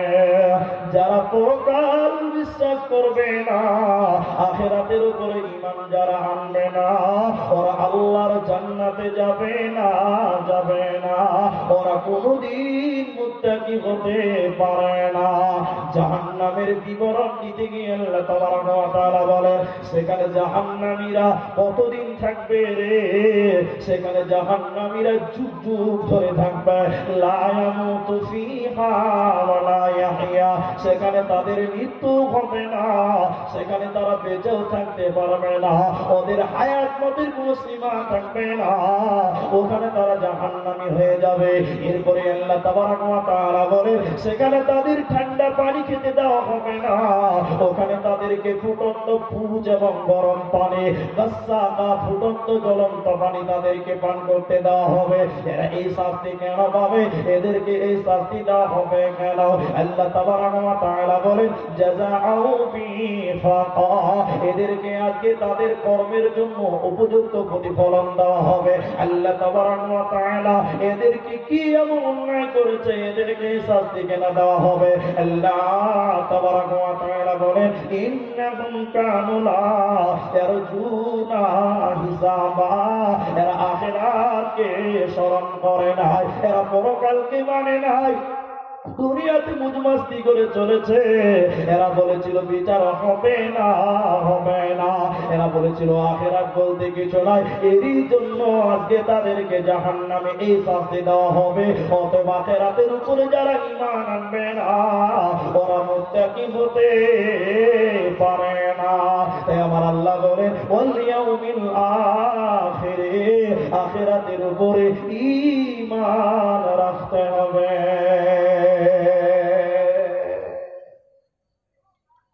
এবার স্টেজে তাকান, আপনার এইদিকে তাকালে এবার বুঝেন, দেখেন, দেখতে হবে জান্নাতীরা যখন জান্নাতে চলে যাবে, জাহান্নামীরা যখন জাহান্নাম চলে যাবে, এবার জান্নাতীরা সূরা মুদ্দাসসিরে আছে, জান্নাতীরা বসে যাবে জান্নাতের ভিতরে, একে অপরজনের সঙ্গে গল্প করবে, একজন আরেকজনের সাথে কথা বলবে, গুজব করবে। এই গল্প করতে করতে করতে করতে এই জান্নাতীরা হঠাৎ করে জাহান্নামের দিকে তাকাবে। জাহান্নামের দিকে তাকাবে তো দেখতে পাবো ওই যে ওই যে ওই যে ওইটাই আমার ভাই, জাহান্নাম চলে গেছে। এই জান্নাতীরা দেখতে পাবে ওই যে ওই যে ওই যে ওইটা আমার বোন, ও জাহান্নাম চলে গেছে। ওটাই আমার ভাই, জাহান্নাম চলে গেছে। এটাই আমার বোন, জাহান্নাম চলে গেছে। এবার জান্নাতীরা জিজ্ঞাসা করবে জাহান্নামের গেটে যে ফেরেশতা আছে দারোয়ান, ওর নাম হচ্ছে মালিক। এবার জান্নাতীরা বলবে মালিক রে তুমি বলো এটাই আমার আপন ভাই, এটাই আমার আপন বোন, তারা কেন জাহান্নাম গেল বলো, এদেরকে কোন কারণে জাহান্নাম দেওয়া হয়েছে মালিক তুমি বলো। এবার জাহান্নামের দারোয়ান ফেরেশতা মালিক বলবে ও জান্নাতি ভাইরা, ও জান্নাতি মুমিন মুত্তাকি ভাইরা, আজকে তারা কেন জাহান্নাম গেল তোমরাই তাদেরকে জিজ্ঞাসা করো। এবার জান্নাতীরা জান্নাতীরা জিজ্ঞাসা করবে ওরে আমার আপন ভাই, ওরে আমার আপন বোন, তোমরা বলো আজকে তোমরা কেন জাহান্নামে এলে, কোন কারণে আল্লাহ জাহান্নাম দিয়েছে। ওই জাহান্নামীরা তখন বলবে ওরে আমার জান্নাতি ভাই, ওরে আমার জান্নাতি বোন, আল্লাহ তাবারক ওয়া তাআলা আমাদের চারটা কারণে আজকে জাহান্নাম দিয়েছে। এই চারটা কারণে আল্লাহ জাহান্নাম দিয়েছে। ওর চারটার ভিতরে একটা হচ্ছে আমরা বিচারের দিনকে মিথ্যা মনে করেছিলাম, আমরা পরকালটা মিথ্যা মনে করেছিলাম, আমরা বলেছিলাম বিচার হবে না, হবে না, এরই জন্য আজকে জাহান্নামে আমরা এলাম। এই জন্য আমার আল্লাহ বলে ওই আখিরাতকে যারা বিশ্বাস করবে না, ওই পরকালকে যারা বিশ্বাস করবে না, ওরা মুত্তাকি হতে পারে না, পারে না, ওরা জান্নাতে যাবে না। এই আখিরাতটাকে আল্লাহ বুঝানোর জন্য, এই কিয়ামতকে আল্লাহ বুঝানোর জন্য, এই কিয়ামতকে আল্লাহ বুঝানোর জন্য কিয়ামতের নাম আল্লাহ বিভিন্ন নামে ডেকেছেন। কখনো বলেছেন আল্লাহ কিয়ামত, কখনো বলেছেন আল্লাহ কারিয়া, আল কারিয়া তোমাল কারিয়া। এই কিয়ামতকে আল্লাহ বুঝানোর জন্য বলেছেন গাসিয়া, আল আতাকা হাদিসুল গাসিয়া। এই কিয়ামতকে আমার আল্লাহ বিভিন্ন নামে ডেকেছেন। হে মানুষের দল তোমরা সতর্ক হয়ে যাও, ও থেকে বিমুখ হবে না, বিচারের দিনকে মেনে নিতেই হবে। ইন্না ইলাইনা ইয়াবাহুম সুম্মা ইন্না আলাইনা হিসাবাহুম। আমার কাছে আসতেই হবে, বিচারের দিন আসতেই হবে, জবাব দিতেই হবে, কোনো উপায় নাই। এজন্য আমার আল্লাহ বলেন ওয়াল ইয়াউমিল আখিরে, ওই আখিরাতের উপরে ঈমান রাখতে হবে। এবার একটা উদাহরণ দিচ্ছি দেখুন। একটা গরিব মানুষ, খুব গরিব, মানে ওর চাইতে গরিব আর হয়, ওর বাপ দাদা ওর কিচ্ছু দেয়নি, মাত্র 1 থেকে 1.5 কাঠা জায়গা ওকে দিয়ে গেছে, আর কিছু নাই ও বাপের। তো ওর বাপটা মরে গেছে, তো পুরো মরে গেছে। এবার গরিব মানুষের 1.5 কাঠা জায়গাতে যেমন তেমন তিরপাল টেঙে বাড়ি করে আছে। আর ওই গরিবের বাড়ির পাশে একটা বড় লোকের বাড়ি, বিরাট বড় লোক। তো বড় লোকের ওই জায়গাটা লোভ হয়ে গেছে, গরিবের জায়গাটা লোভ হয়ে গেছে। এবার বলছে লোভ যখন হয়েছে তখন এই বড় লোকটা ওকে বলছে যে এই তুই কাজ কর, জমিটা আমার কাছে বিক্রি করে দে, তুই এখান থেকে চলে যা, অন্য জায়গাটা বাড়ি করে নেবে। তো এই গরিব মানুষ কি বলছে যে আমার বাপের নাই, সম্পত্তি নাই, জায়গা নাই, বাড়ি গাড়ি, আমি এই বিক্রি করে আমি কোথায় যাবো? আমার এইটুকুই জায়গা, আমি বিক্রি করতে পারবো না। কিন্তু ওর লোভ হয়ে গেছে, ওই জায়গাটা সম্পর্কে ওর লোভ হয়ে গেছে, ওর লাগবেই লাগবে। তো ও তো বড় লোক মানুষ, ওর থানা, পুলিশ, কোর্ট, আদালত সব ওর পকেটে, আর গরিব মানুষ এর কিছুই নেই। এবার এই বড় লোক মানুষ ওকে চাপ দিচ্ছে, জুলুম করছে। কি বলো? একদিন 1 বিঘত, একদিন 1.5 বিঘত, একদিন 1 হাত, এই করে করে করে করে 2, 4, 5 হাত জায়গা দখল করে দিয়েছে। মানে ওকে এমন করে চাপ দিচ্ছে যে এই জায়গাটা ও বিক্রি করতে বাধ্য হয়। এই গরিব মানুষ কিন্তু কিছু করতে পারছে না, থানাতে যেছে কাজ হয় না, অফিসে যাচ্ছে, আদালতে যাচ্ছে, কাজ হয় না, বড় লোক মানুষ সবার হাতে খেলা। এবার এই লোকটা ইমাম সাহেবের কাছে সে কাঁদছে। কি বলে জানছেন? ইমাম সাহেবের কাছে যে কাঁদছে যে মাওলানা আমার মাত্র 1.5 কাঠা জায়গা। এইভাবেই ঘটনা করছে। ওই শুয়োরের বাচ্চাটা এইভাবে বলছে, ওই শুয়োরের বাচ্চাটা আমার জায়গাটা দখল করতে করতে করতে করতে 10 হাত জায়গা দখল করে দিয়েছে। এভাবে বলছে আর কাঁদতে লাগছে। আমি গরিব মানুষ, আমি এর কোনো বিচার পাচ্ছি না, না অফিসে যাচ্ছি তো পাচ্ছি না, কোর্টে যাচ্ছি তো পাচ্ছি না, থানা যাচ্ছি তো পাচ্ছি। খুব বড় লোক মানুষ, সব দিকে সবাই খুব কাঁদছে যে মাওলানা আমার কি হবে? ইমাম সাহেব মানুষ, আলেম মানুষ, দয়ালু মানুষ, আপনি বুঝদান দিয়েছে, জ্ঞান দিয়েছে। কি বলে যায়? ভাই ধৈর্য ধরে কাঁদিও না, ধৈর্য ধরিয়ে দাও, কাঁদিও না। আল্লাহ তো একজন আছে, যদি কিয়ামত হয় তো এর বিচার একদিন হয়ে যাবে। টেনশন কেন করছো? টেনশন করি না, ধৈর্য ধরো। যদি আল্লাহ তো একজন আছে, যদি কিয়ামত হয় এর বিচার একদিন ঠিক হবেই হবে, তুমি টেনশন করিও না। ইমাম সাহেব মানুষ, জ্ঞানী মানুষ, জ্ঞানের কথা বলেছে। ইমাম সাহেব যে সান্ত্বনাটা দিল, সান্ত্বনা ঠিক আছে, ওর জায়গায় নিচে দল করে সান্ত্বনা দিল, সান্ত্বনা মানবে। আর বলুন যে সান্ত্বনাটা দিল, সান্ত্বনা দেওয়া ঠিক হলো? ঠিক হলো না, ভুল হয়েছে। কি কথাটা বলেছে? আল্লাহ আছে, যদি কিয়ামত হয়। আচ্ছা, কিয়ামতের ব্যাপারে যদি বলা যাবে, যদি মানে কি? নাও হতে পারে, না? যদি মানে কি? নাও হতে পারে। বলছে যদি কিয়ামত হয় এর বিচার একদিন হবে, একটু ধৈর্য ধরে নাও। ওর ধৈর্য আসবে? অত ধৈর্য আসছে না, ওর জান ফেটে দিচ্ছে, ওর বাপের জায়গা দখল করে দিচ্ছে। গরিব মানুষ। কিন্তু বন্ধু যেটা বলতে চাইছি, কিয়ামতের ব্যাপারে যদি ব্যবহার হবে না, এখানে বলতে হবে কিয়ামত হবেই হবে, কোনো উপায় নাই। একজন অন্যায়কারীকে, বিশাল অর্থের মালিক ছিল, সম্মানীয় লোক ছিল, ওই লোকটাকে কিয়ামতের দিন হাজির করা হবে। ফেরেশতারা তাকে বেষ্টন করে ঘিরে রাখবে। ওর ডান দিকে জাহান্নাম, বাঁ দিকে জাহান্নাম থাকবে। আমার আল্লাহ বলবেন, বলো বলো, দুনিয়াতে কি তোমাকে আমি নিয়ামত দেই নাই? তোমাকে কি আমি সম্মান দেই নাই? এই লোকটা বলবেন, আল্লাহ আপনি আমাকে তামাম নিয়ামত দিয়েছেন, আপনি আমাকে কঠিন সম্মানে সম্মানীয় করেছিলেন, মহা সম্মানীয় ব্যক্তি ছিলাম। এবার আমার আল্লাহ বলবেন, বলো আজকে জান্নাতের জন্য ওই সম্মানীয় হওয়ার পরেও তুমি কি করে এসেছো বলো? আজকের দিনের জন্য কি প্রস্তুতি নিয়ে এসেছো বলো? এই লোকটা জীবনে কোনদিন আখিরাত মানে নাই। এবার এই লোকটা দেখবে বিপদ, ডান দিকে তাকাবে তো বাঁ দিকে তাকাবে, কিছুই নাই। এবার দেখবে ফেরেশতারা সাক্ষী দেওয়ার জন্য বসে আছে, জাহান্নাম দাও দাও করে জ্বলছে। এই লোকটা তখন বলবেন, আল্লাহ আপনি আমাকে একটা সুযোগ দেন, আমি আখিরাতের উপরে ঈমানদার বনে যাব, আখিরাতের উপরে বিশ্বাসী হয়ে যাব। তো আমার আল্লাহ বলেন, ওই আখিরাতের উপরে যারা ঈমান আনবে না, ওরা মুত্তাকি হতে পারে না, পারে না, পারে না।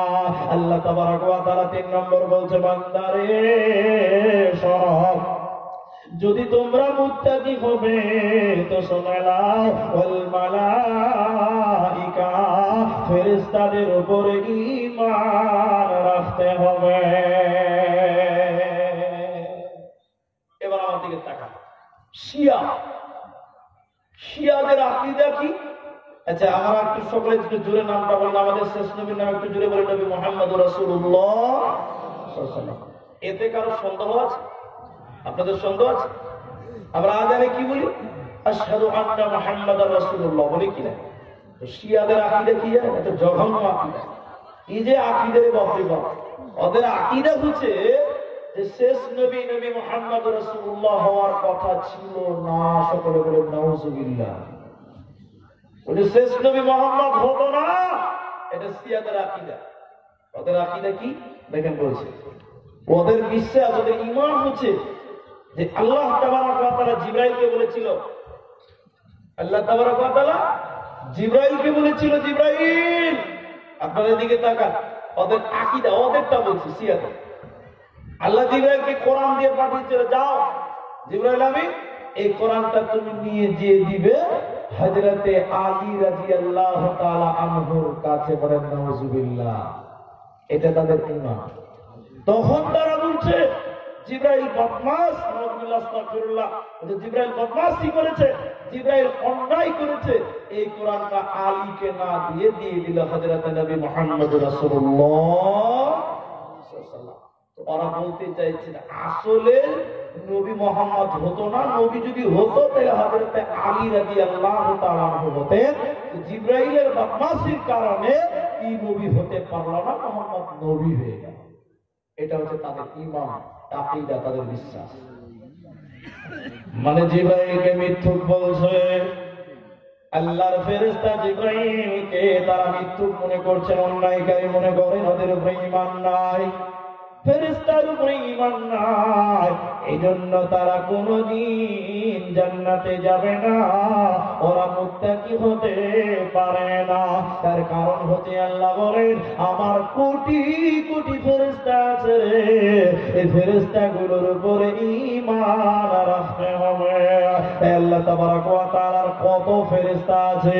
জাহান্নাম বলে যে একটা জায়গা আছে বন্ধু আমার, ওই জাহান্নামে 70,000 লাগাম আছে, আর প্রতিটি লাগামে 70,000 করে ফেরেশতা আছে।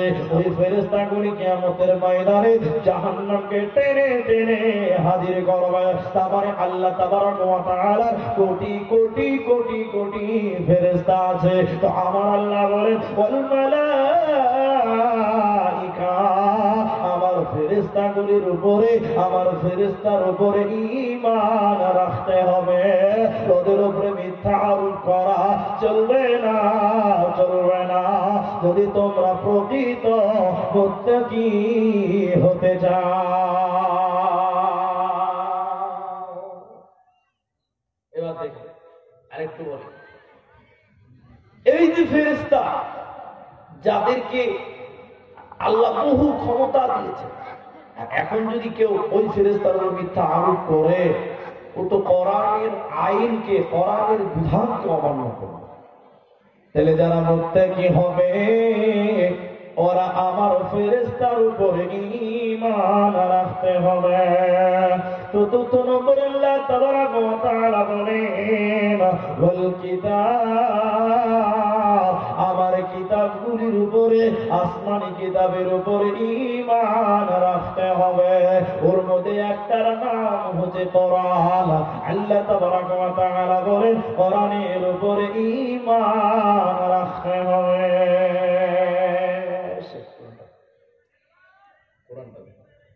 এবার আপনারা আমার দিকে তাকান, একটা একটা করে প্রশ্ন করে উত্তর দেন। আচ্ছা, আমরা এই কোরআনকে সম্পূর্ণ মানতে পারছি না, এটা আমাদের ব্যর্থতা, কিন্তু আমরা অস্বীকার করি। বলেন আপনারা অস্বীকার করেন? করি না। আচ্ছা, আর একটা প্রশ্ন করছি, এই কোরআন, এটার নাম কোরআন, এতে কোনো ভুল আছে? আল্লাহ বলছেন এই কোরআনের উপরে আমার যত কিতাব আছে কিতাবগুলির উপরে ঈমান আনতে হবে। আচ্ছা, কেন ঈমান আনবো? আল্লাহ বলছেন এই কিতাবে কোনো ভেজাল নেই। দেখবেন এটার নাম কি জোরে বলো, আরেকবার বলো, কোরআন। আচ্ছা, 1 মিনিট 2 মিনিট 2 মিনিটের জন্য আপনি মেনে নেন, আমার সঙ্গে একমত হন যে এটার নাম কোরআন নয়। বোঝানোর জন্য বলছে, মনে করেন এটা একটা বাংলা ছাপা কিতাব, আপনাদের দিকে তাকান, মায়েরা পর্দার দিকে তাকান, মনে করেন এটা কোরআন না, এটা বাংলা সাদা মাঠা একটা কিতাব। তো এর উপরে তো লেখা আছে কোরআন মাজিদ, লেখা আছে কিনা? এটা বাংলা কিতাব হাতে নেবেন, তো ওর উপরে কিতাবটার নাম লেখা থাকবে, থাকবে না? আপনারা হ্যাঁ না বলে থাকবে, দেখুন তার নিচে ছোট্ট করে লেখা থাকবে কিতাবের নাম। এখানে কিতাবের নাম লেখা আছে, লেখকের নাম লেখা আছে। যে লিখেছে বাংলা কিতাবের লেখকের নাম থাকবে, এখানে লেখকের নাম আছে নাই? ফাঁকা আছে। এটা বাংলা কিতাব হাতে নেন, দেখবেন লেখকের নাম থাকবে তলে, উপর থাকবে কিতাবের নাম। পেজটা উল্টিয়ে দেন, পাতাটা উল্টিয়ে দিলে আবার লেখা থাকবে কিতাবের নাম, লেখকের নাম, কে কে সহযোগিতা করেছে তাদের নাম, থাকবে না? এইদিকে লেখা থাকবে কোথা থেকে ছাপা হয়েছে, কত সালে ছাপা হয়েছে, কোন প্রকাশনের দিকে প্রকাশ করা হয়েছে, কত টাকা দাম লেগেছে। লেখা থাকলে থাকে না, এগুলো থাকে, হ্যাঁ না বলে? পাতাটা উল্টিয়ে দেন, একটা কথা বোঝানোর জন্য বলছি। তারপরে একটা বিষয়, একটা পাতাতে লেখা থাকবে সূচিপত্র। আপনারা সূচি বুঝেন তো? সূচি বুঝেন তো? সূচিপত্র মানে এই বইয়ে যা আছে বিষয়, ওই বিষয়গুলো দিয়ে পেজ নাম্বার দেওয়া আছে, অমুক পেজে এই বিষয়ে কথা আছে, অমুক পেজে এই বিষয়ে লেখা আছে, ওইটাকে বলা হয় সূচিপত্র। তারপরে একটা বিষয় লেখা থাকে, বাংলা কিতাব বলেন, উর্দু বলেন, আরবি বলেন, খালি কোরআন বাদে রাখছেন। তো তারপরে একটা কিতাব আছে, ওই কিতাব, ওই বাংলা কিতাবের লাস্টের অধ্যায় একটা থাকে, সেটা হচ্ছে ভূমিকা। সূচিপত্রের পরে একটা বিষয় লেখেন লেখক, সেটা হলো ভূমিকা। ভূমিকা মানে লেখকের ব্যক্তিগত কথা। লেখক ভূমিকাতে কি লিখছে জানেন? এরকম দেখবেন, আপনি মিলিয়ে দেখবেন কিতাবটাতে। লেখক লিখছে, ভাই আমার কিতাবে যদি কোনো কেউ পড়ে ব্যথা পেয়ে থাকেন, কষ্ট পেয়ে থাকেন, তো দয়া করে মাফ করে দিবেন। দেখেন এই কথাটা। আমার বইয়ে যদি হাদিস কোরআনে ভুল হয় তো ক্ষমা করে দিবেন, ধরিয়ে দিবেন, ক্ষমা করে দিবেন। লিখছেন। যদি কোনো কারণে ভাষাগত ভুল হয় তো ক্ষমা করবেন, যদি ব্যথা পেয়ে থাকেন তো মাফ করবেন। বইটা কত বড়, বিশাল বড়। অথচ বলছে ক্ষমা করে দাও, ক্ষমা করে দাও, ক্ষমা করে দাও, ক্ষমা করে দাও। এই কিতাবের কোনো গ্যারেন্টি আছে? বলেন, গ্যারেন্টি আছে? নেই। এবার ওটার সঙ্গে আমি বললাম কোরআন।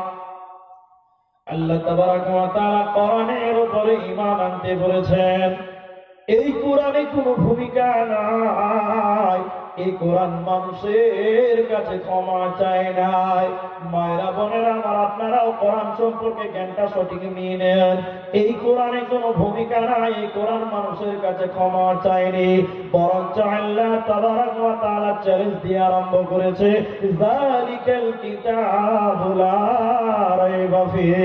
এই কিতাবে কোনো ভেজাল নাই, এই কিতাবে কোনো সন্দেহ নাই, এই কিতাবের উপর ঈমান রাখতে হবে। ওই মক্কার মুশরিকের দল, ওই মক্কার মুশরিকেরা বলেছিল এটা আল্লাহর কিতাব নয়, এটা আল্লাহর আসমানী গ্রন্থ নয়, এটা আল্লাহর বাণী নয়। ওই মুশরিকের দল, ওই বেঈমানের দল বলেছিল এটা মুহাম্মাদের বানানো কিতাব। ওই মুশরিকেরা বলেছিল এটা আল্লাহর নয়, এটা মুহাম্মাদের বানানো কিতাব, এটা মানুষের রচিত কিতাব। এই জন্য মুহাম্মদ সাল্লাল্লাহু আলাইহি ওয়াসাল্লামকে তারা কবি বলেছিল মুহাম্মদ কবি হয়ে গেছে। কবি না হলে এত সুন্দর কবিতা বলে কি করে? কোরআনের কবিতাগুলো কত সুন্দর, কোরআনের সূরাগুলো কত সুন্দর। এই জন্য মুহাম্মদকে বলেছিল মুহাম্মদ কবি হয়েছে, এটা মুহাম্মদ বানিয়ে বানিয়ে লিখেছে, এই জন্য তাকে কবি বলা হয়েছিল। এত সুন্দর কবিতা, কত সুন্দর মিল, একটু বললেই বুঝতে পারবেন কোরআনের মিলটা কত সুন্দর। ওয়াস-শামসি ওয়া দুহাহা ওয়াল কমারি ইযা তালাহা ওয়ান নাহারি ইযা জাল্লাহা ওয়াল লাইলি ইযা ইয়াগশাহা ওয়াস সামাই ওয়া মা বানাহা ওয়াল আরদি ওয়া মা তাহাহা ওয়া নাফসি ওয়া মা সাওয়াহা ফাআলহামাহা ফুজুরাহা ওয়া তাকওয়াহা। সব শেষে খালি হা হা লেখা আছে। এই জন্য মুশরিকের দল ওরা বলেছিল এটা আল্লাহর কালাম নয়, এটা মুহাম্মাদের বানানো কিতাব, এটা আসমানি কিতাব নয়। এটা মুশরিকের দলেরা দাবি করেছিল। আমার আল্লাহ বলেন, হে মুশরিকের দল, তোমরা যদি মনে করো এটা মানুষের বানানো কিতাব, এই কিতাবটা পৃথিবীর কোন মানুষ বানিয়েছে, তো তুমিও মানুষ, তুমি কেন বানাতে পারছো না? তুমি যদি মনে করো এটা মানুষের বানানো কিতাব, তুমিও মানুষ, তুমি কেন বানাতে পারছো না? তুমিও বানিয়ে দেখাও। আল্লাহ তাবারাক ওয়া তাআলা বলছে, ওয়া ইন কুনতুম ফী রাইবিন মিম্মা নাযালনা আলা আবদিনা ফাতু বিসূরাতিন মিন মিথলিহি উদউ শুহাদা। আল্লাহ তাবারাক ওয়া তাআলা বলেন, যদি তোমরা মনে করো এটা মানুষের বানানো কিতাব, তো তুমিও মানুষ, তুমি একটা বানিয়ে দেখাও। যদি 30 পারা সম্ভব না হয়, 114টা সম্ভব না হয়, একটা সূরা বানিয়ে দেখাও। যদি তাও সম্ভব না হয়, একটা আয়াত তোমরা বানিয়ে দেখাও। ইন কুনতুম সাদিকিন, যদি তোমরা প্রকৃত সত্য হয়ে থাকো। পৃথিবীর কেউ কোরআন বানাতে পারে না, ভবিষ্যতে কেউ পারবে না, এরই নাম কোরআন। আল্লাহ তাবারাক ওয়া তাআলা বলেন, ওয়ান নাবিউল কিতাব, কোরআনের উপরে ঈমান রাখতে হবে। দেখেন, আমি কোন রাজনৈতিক বক্তা নই, মোদির বিরুদ্ধে আমার বলার অধিকার নেই। ও আমার সরকার, ও আমার প্রধানমন্ত্রী, ওকে গালি দিয়েছি। তবে একটা সত্য কথা বলছি, দেখেন, নরেন্দ্র মোদী একদিন মিডিয়াকে ডাকলো রাত্রিবেলা, মিডিয়ার সামনে দাঁড়িয়ে বলছে, ভাই সাহেব 500, 500 এবং 1000 টাকা, 500 টাকা এবং 1000 টাকা চলবে না। বলছিল কিনা? কেন চলবে না? বলে দুনিয়াতে বহু কালো টাকা হয়ে গেছে, বহু জাল টাকা বেরিয়ে গেছে, তো 500 টাকা 1000 টাকা চলবে না, এটা ব্যান করা হবে। করেছি করেন? আপনারা বলেন হ্যাঁ না বলেন? কিন্তু বলেন জাল টাকা বন্ধ হয়েছে? জাল টাকা বন্ধ হয়েছে? বন্ধ হয়েছে। কেন বন্ধ করতে হলো টাকাটাকে? বলে জাল হয়েছে, তার মানে টাকাটা ডুপ্লিকেট হয়, জাল হয়, বোঝা গেছে। জিনিসপত্র যেটা ভালো বেশি তার ডুপ্লিকেট বেশি, তাহলে সবকিছু ডুপ্লিকেট। এবার আপনারা বলেন কোরআনের চেয়ে ভালো কোন কিতাব পৃথিবীতে আছে? আপনারা হ্যাঁ না বলেন এখন? কোরআনের চেয়ে ভালো কোন কিতাব আছে? নাস্তিকরা বলছে তাহলে এটাই এত ভালো কিতাব, এটা ডুপ্লিকেট হতে পারে না, এতে কি নকল হতে পারে না, এতে কি চেঞ্জ হতে পারে না, এতে কি আপডেট হতে পারে না। নাস্তিকরা বলছে। আল্লাহ তাবারক ওয়া তাআলা বলে না পৃথিবীর কেউ চেঞ্জ করতে পারে না। তার কারণ হচ্ছে আল্লাহ বলেন এই কোরআনকে আমি নাযিল করেছি বান্দা, ইন্না লাহু লাহাফিযুন, এই কোরআনের হেফাজতের দায়িত্ব স্বয়ং আমি আল্লাহ নিয়েছি রে বান্দা। এই কোরআন বিকৃত হতে পারে না। ছোট্ট একটা ইতিহাস বলছি। ইংরেজেরা বলছে, ইংরেজেরা চিন্তা ভাবনা করছে যে মুসলমানকে কেন পারি না, মুসলমানকে কেন তাড়াতে পারছি না, ওদের সঙ্গে কেন লড়তে পারি না। ওরা বেশ কিছু জ্ঞানী গুণী মানুষ, ওরা বসে গেছে আপনার চিন্তা ভাবনা করছে কেন মুসলমানের সঙ্গে পারা গেছে না রে। ওরা চিন্তা ভাবনা করে কি বের হলো ওদের মাথাতে? ওরা বলছে তখন যতদিন মুসলমানের কাছে কোরআন থাকবে অতদিন পর্যন্ত মুসলমানকে বেকানোর মতন ক্ষমতা পৃথিবীর কারো। আজ মুসলমান লাভ খেয়েছে কেন? আজ মুসলমান লাভ খেয়েছে কেন? মুসলমানের সঙ্গে কোরআন আছে, বলেন আছে?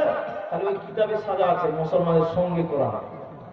তখন তাদের ভিতরে একজন বলছে চল আজ থেকে কোরআন কিনো আর পুড়িয়ে দাও, জ্বালিয়ে দাও, ছিঁড়ে দাও, ভাসিয়ে দাও। যেদিন পৃথিবীতে একটাও কোরআন থাকবে না মুসলমান অটোমেটিক লাভ খাবে, এমনিতেই তারা কাবু হয়ে যাবে। একজন এরকম আমার মতন হাত পা জুব্বা পাঞ্জাবি পড়ে দেওবান মাদ্রাসায় যে বলছে মুফতি সাহেব, মুফতি সাহেব বলছে কি হলো? বলছে আপনাদের মাদ্রাসায় কোরআন আছে? এটা পাগলের প্রশ্ন। মাদ্রাসাতে কোরআন থাকবে না তো কি থাকবে বাবা? বলছে আপনাদের মাদ্রাসায় কোরআন আছে? কি বলছে মুফতি সাহেব? বলছে কোন প্রশ্ন রে বাবা? তো মাদ্রাসায় তো কোরআনই থাকবে রে বাবা, কোরআনের জায়গা তো কয়টা নিলে কতটি আছে? মেলায় কি আছে? সব পিল। তখন এই মুফতি সাহেব বুঝেছে এদের মধ্যে কিছু ঝামেলা আছে, আর তখন কোরআনের বিরুদ্ধে ষড়যন্ত্র করছিল। তখন ওকে বলছে বসো তোমাকে কোরআন দেওয়া হবে। আজকে যেমন সৈয়দপুর মাদ্রাসা, তখন মুফতি সাহেব 3টা ভালো ভালো হাফেজ, কোরআনের হাফিজকে ডেকেছে, আব্দুর রহমান, আব্দুল সত্তার, আব্দুর রহিম। এবার এদেরকে ডেকে বলছে রে বাবা এই লোকটা কোরআন নিতে এসে স্পেশাল মেহমান, এই লোকটা কোরআন জন্য এসেছে রে বাবা। তোমরা তো গোটা গোটা কোরআন মুখস্থ করেছো, একজন বলতে গেলে হিপিয়ে যাবে, ক্লান্ত হয়ে যাবে। অতএব আব্দুর রহমান 1 থেকে তুমি 10 পারা, আব্দুর রহিম 11 থেকে তুমি 20 পারা, আব্দুল সত্তার তুমি 21 থেকে 30 পারা পড়ো। যেমন বিসমিল্লাহ থেকে মিনাল জিন পড়েছে, ওই বেঈমান তখন মাথায় হাত দিয়ে বলছে আশহাদু আল্লা ইলাহা ইল্লাল্লাহ ওয়া আশহাদু আন্না মুহাম্মাদান আবদুহু ওয়া রাসূলুহু। সঙ্গে সঙ্গে ঈমান এনে বললেন আমি আল্লাহর কসম করে বলছি মুসলমানদের থেকে কোরআনকে আলাদা করার মতন ক্ষমতা পৃথিবীর কারো নাই। তার কারণ হচ্ছে এই কোরআনটাকে মানুষের আত্মাতে সংরক্ষণ করানো হয়েছে। এই কোরআনের হাফিজ প্রতি বছরে লক্ষ লক্ষ তৈরি হয়। এই কোরআনকে মিটানোর মতন ক্ষমতা পৃথিবীর কারো নাই। একজন ইসলামী চিন্তাবিদ মানুষের সামনে কোরআনকে এইভাবে তুলে ধরেছেন, একজন চিন্তাবিদ কোরআনকে এভাবে তুলে তুলে বলছে, হে হে জনগণ তোমরা বলো এই কোরআনটা কোথায় লেখা আছে, তোমরা বলো হে জনগণ তোমরা বলো কোরআনটা কোথায় লেখা আছে। ওই জনগণ তখন বলছে এই কোরআনটা সাদা কাগজে আর কালো কালিতে লেখা আছে। তখন ওই চিন্তাবিদ বলছে, না না না, উত্তর ভুল হয়েছে, উত্তর সঠিক হয় নাই। এই কোরআনটা কোনো কাগজে নয়, এই কোরআনটা কোনো পাতাতে নয়, এই কোরআনটা কোনো কালিতে নয়, এই কোরআনটা শহীদের রক্তের বিনিময়ে লেখা হয়েছে। এই কোরআনের জন্য কত বাচ্চা এতিম হয়েছে, এই কোরআনের জন্য কত স্ত্রী বিধবা হয়েছে, কত মা তার বাচ্চাকে হারিয়েছে। অতএব কোরআনটা শহীদের রক্তের বিনিময়ে এসেছে। এই কোরআনকে মিটানোর মতন ক্ষমতা পৃথিবীর কারণায়, এরই নাম কোরআন। এবার কোরআনকে জিজ্ঞাসা করেন, কোরআন তুমি বলো, হে কোরআন তুমি বলো, তুমি কেন এসেছো, কখন এসেছো, কোরআন তুমি বলো। কোরআনকে জিজ্ঞাসা করেন, কোরআন তোমার আসার কারণ কি, পৃথিবীতে কেন এসেছো তুমি বলো, কখন এসেছো, কোরআন তুমি বলো। কোরআন নিজেই বলছে, শাহরু রমাদানাল্লাযী উনজিলা ফীহিল কোরআন, আমি রমজান মাসে এসেছে। এই কোরআন তুমি বলো, তুমি রমজান মাসে কেন এসেছো, তুমি দুনিয়াতে বলো, কেন তুমি এলে বলো। কোরআন বলছে, হুদাল লিন্নাস, আমি মানুষকে হেদায়েতের জন্য এসেছি, মানুষকে রাস্তা দেখানোর জন্য এসেছে, এরই নাম কোরআন। আল্লাহ তাবারক ওয়া তাআলা বলেন, যদি তোমরা মুত্তাকি হবে তো শুনে নাও, ওয়াল কিতাব, আমার যত কিতাব আছে যেমন কোরআন, এই কিতাবগুলির উপরে, কোরআনের উপরে ঈমান রাখতে হবে। তাহলে কোরআন পৃথিবীতে কেন এসেছে, মানুষকে হেদায়েতের জন্য এসেছে। এবার আমার দিকে একটা উদাহরণ শুনুন। কয়েকটা বিরাট বড় বড় পণ্ডিত, টাকা বুঝেন কিনা, টাকা বুঝেন তো আপনার, টাকা টাকা বলে না পয়সা বলে, টাকা টাকা কাগজের যেটা টাকা বলছে। কয়েকটা বড় বড় পণ্ডিত কি করে জানেন, টাকাতে আগুন ধরিয়েছে, টাকাতে আগুন ধরিয়েছে, তো চা করে, চা গরম করছে আর খেয়েছে, আর বলছে টাকার হক আদায় করলাম। টাকাতে আগুন ধরিয়েছে আর চা গরম করে খেয়েছে আর বলছে টাকার হক আদায় করলাম। মালটা পাগল না, বলেন পাগল কিনা? টাকাতে আগুন ধরিয়ে চা করে খেয়েছে আর বলছে টাকার হক আদায় করলাম, আর আহা করছে। আচ্ছা, চা করার জন্য টাকা এসেছে না চা করার জন্য পেপার এসেছে?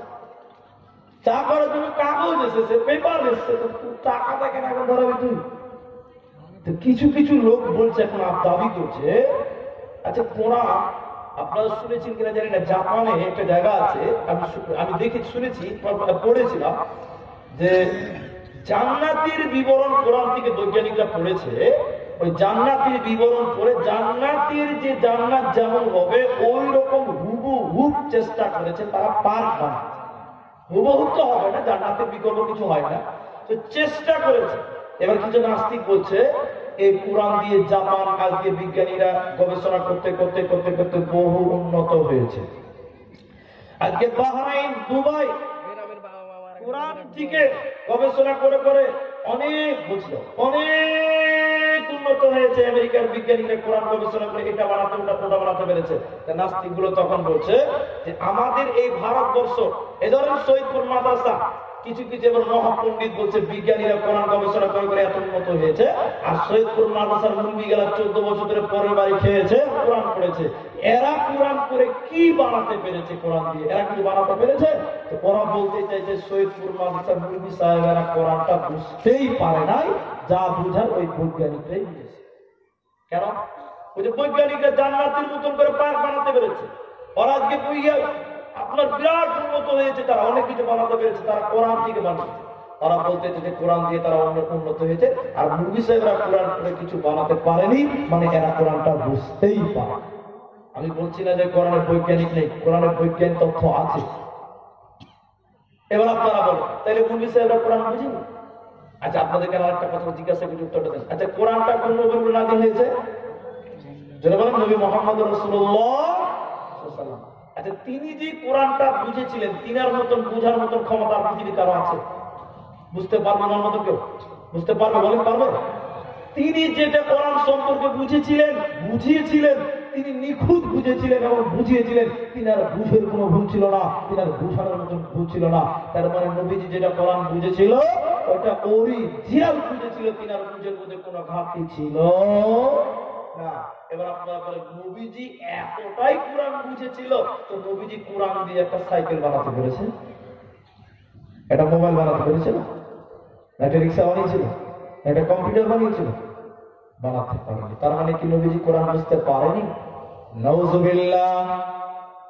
মানে ওরা টাকাতে চা গরম করে খেয়ে বলছে টাকার হক আদায় করলাম, এটাই বলতে চাইছে। নবীজি তাইলে কোরআনকে বুঝতে পারে নাই, তিনি কিছুই বানাতে পারে নাই।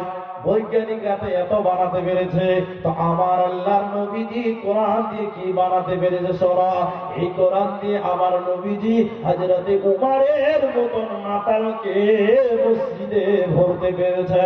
এই কোরআন দিয়ে আমার নবীজি বড় বড় সোদারুকে, বড় বড় বেনামাজিকে, বড় বড় মাতালকে মসজিদে ঢোকাতে পেরেছে। কোরআন বিজ্ঞান আছে, কিন্তু বলছি না বিজ্ঞানের জন্য এসেছে। কোরআন নিজে বলেছে হুদাল লিন্নাস, আমি মানুষকে রাস্তা দেখাতে এসেছি রে বান্দা। এই কোরআন মানুষকে হেদায়েত দিতে পারে। এই কোরআনের কত মর্যাদা! কোরআন পড়লে নাকি হয়, কোরআন শুনলে নাকি হয়, কোরআন মানলে নাকি হয়, কোরআন বুঝলে নাকি হয়, কোরআনের পিছনে সময় দিলে নাকি হয়, কোরআনের পিছনে টাকা খরচ করলে নাকি হয়। এর সম্পূর্ণটাই হচ্ছে নেকি।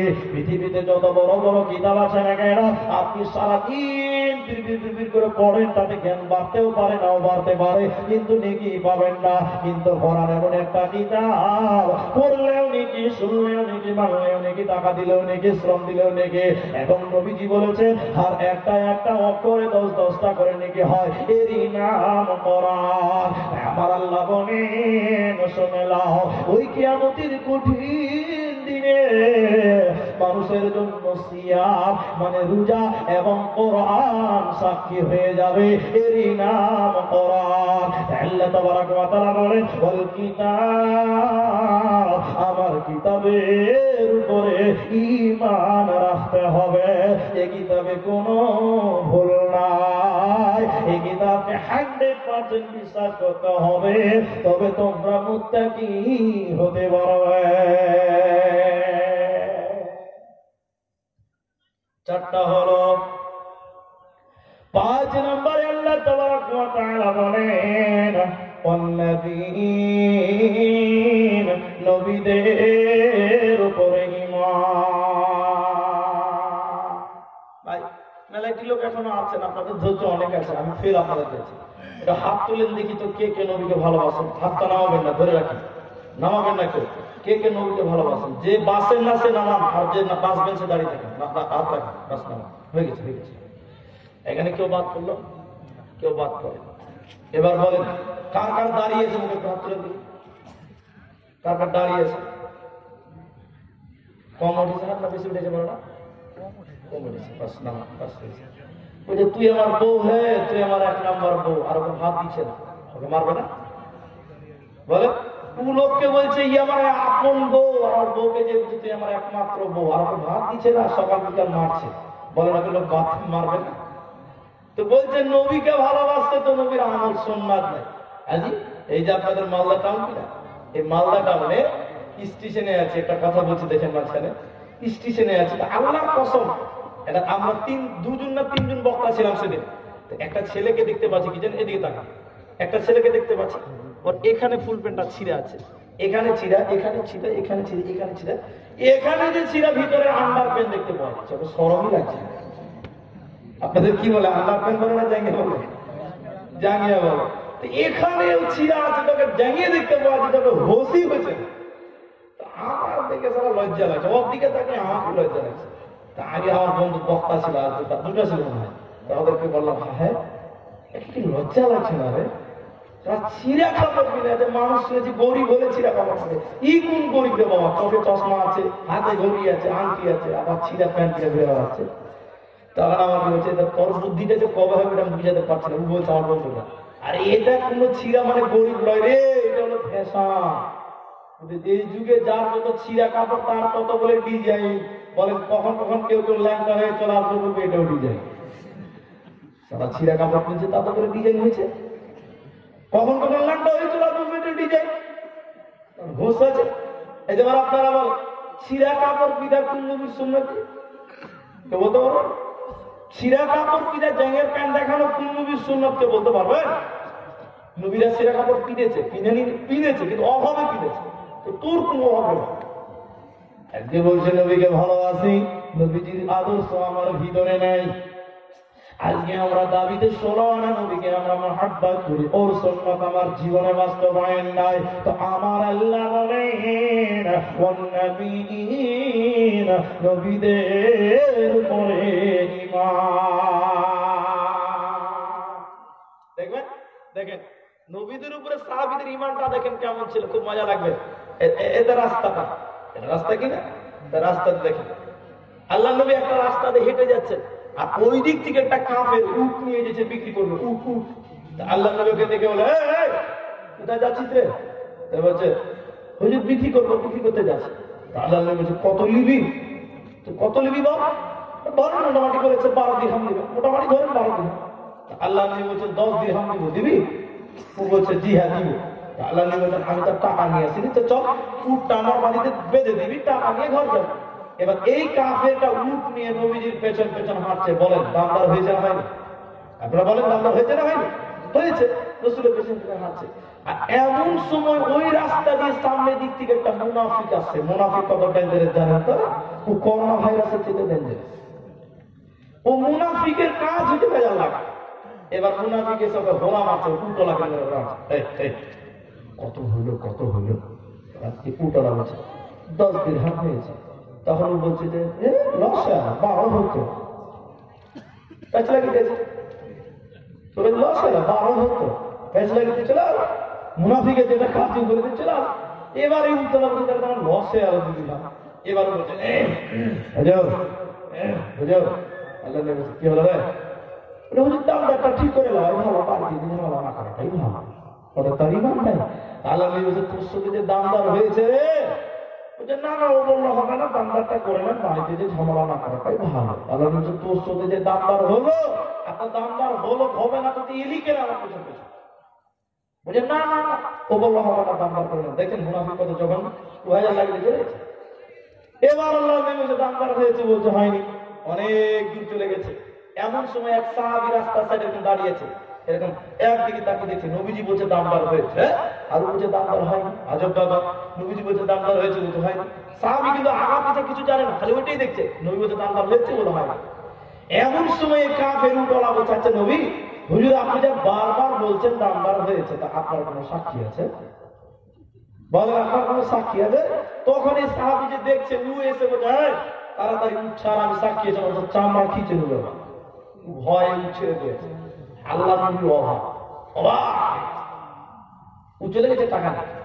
এবার আল্লাহ নবী সাহাবীকে বললেন বলো, এই উটলার সঙ্গে যখন দেখা হলো তখন তুমি ছিলে না, যখন দামদার হলো তখনও তুমি ছিলে না, যখন এর সঙ্গে ঝামেলা শুরু হলো তখনও তুমি ছিলে না, অনেক রাস্তা হেঁটে এলাম তখনও তুমি ছিলে না, শেষের বেলায় তুমি কি দেখলে আর বললে আমি সাক্ষী আছি, এটা কেমন করে সাক্ষী দিলে বলা?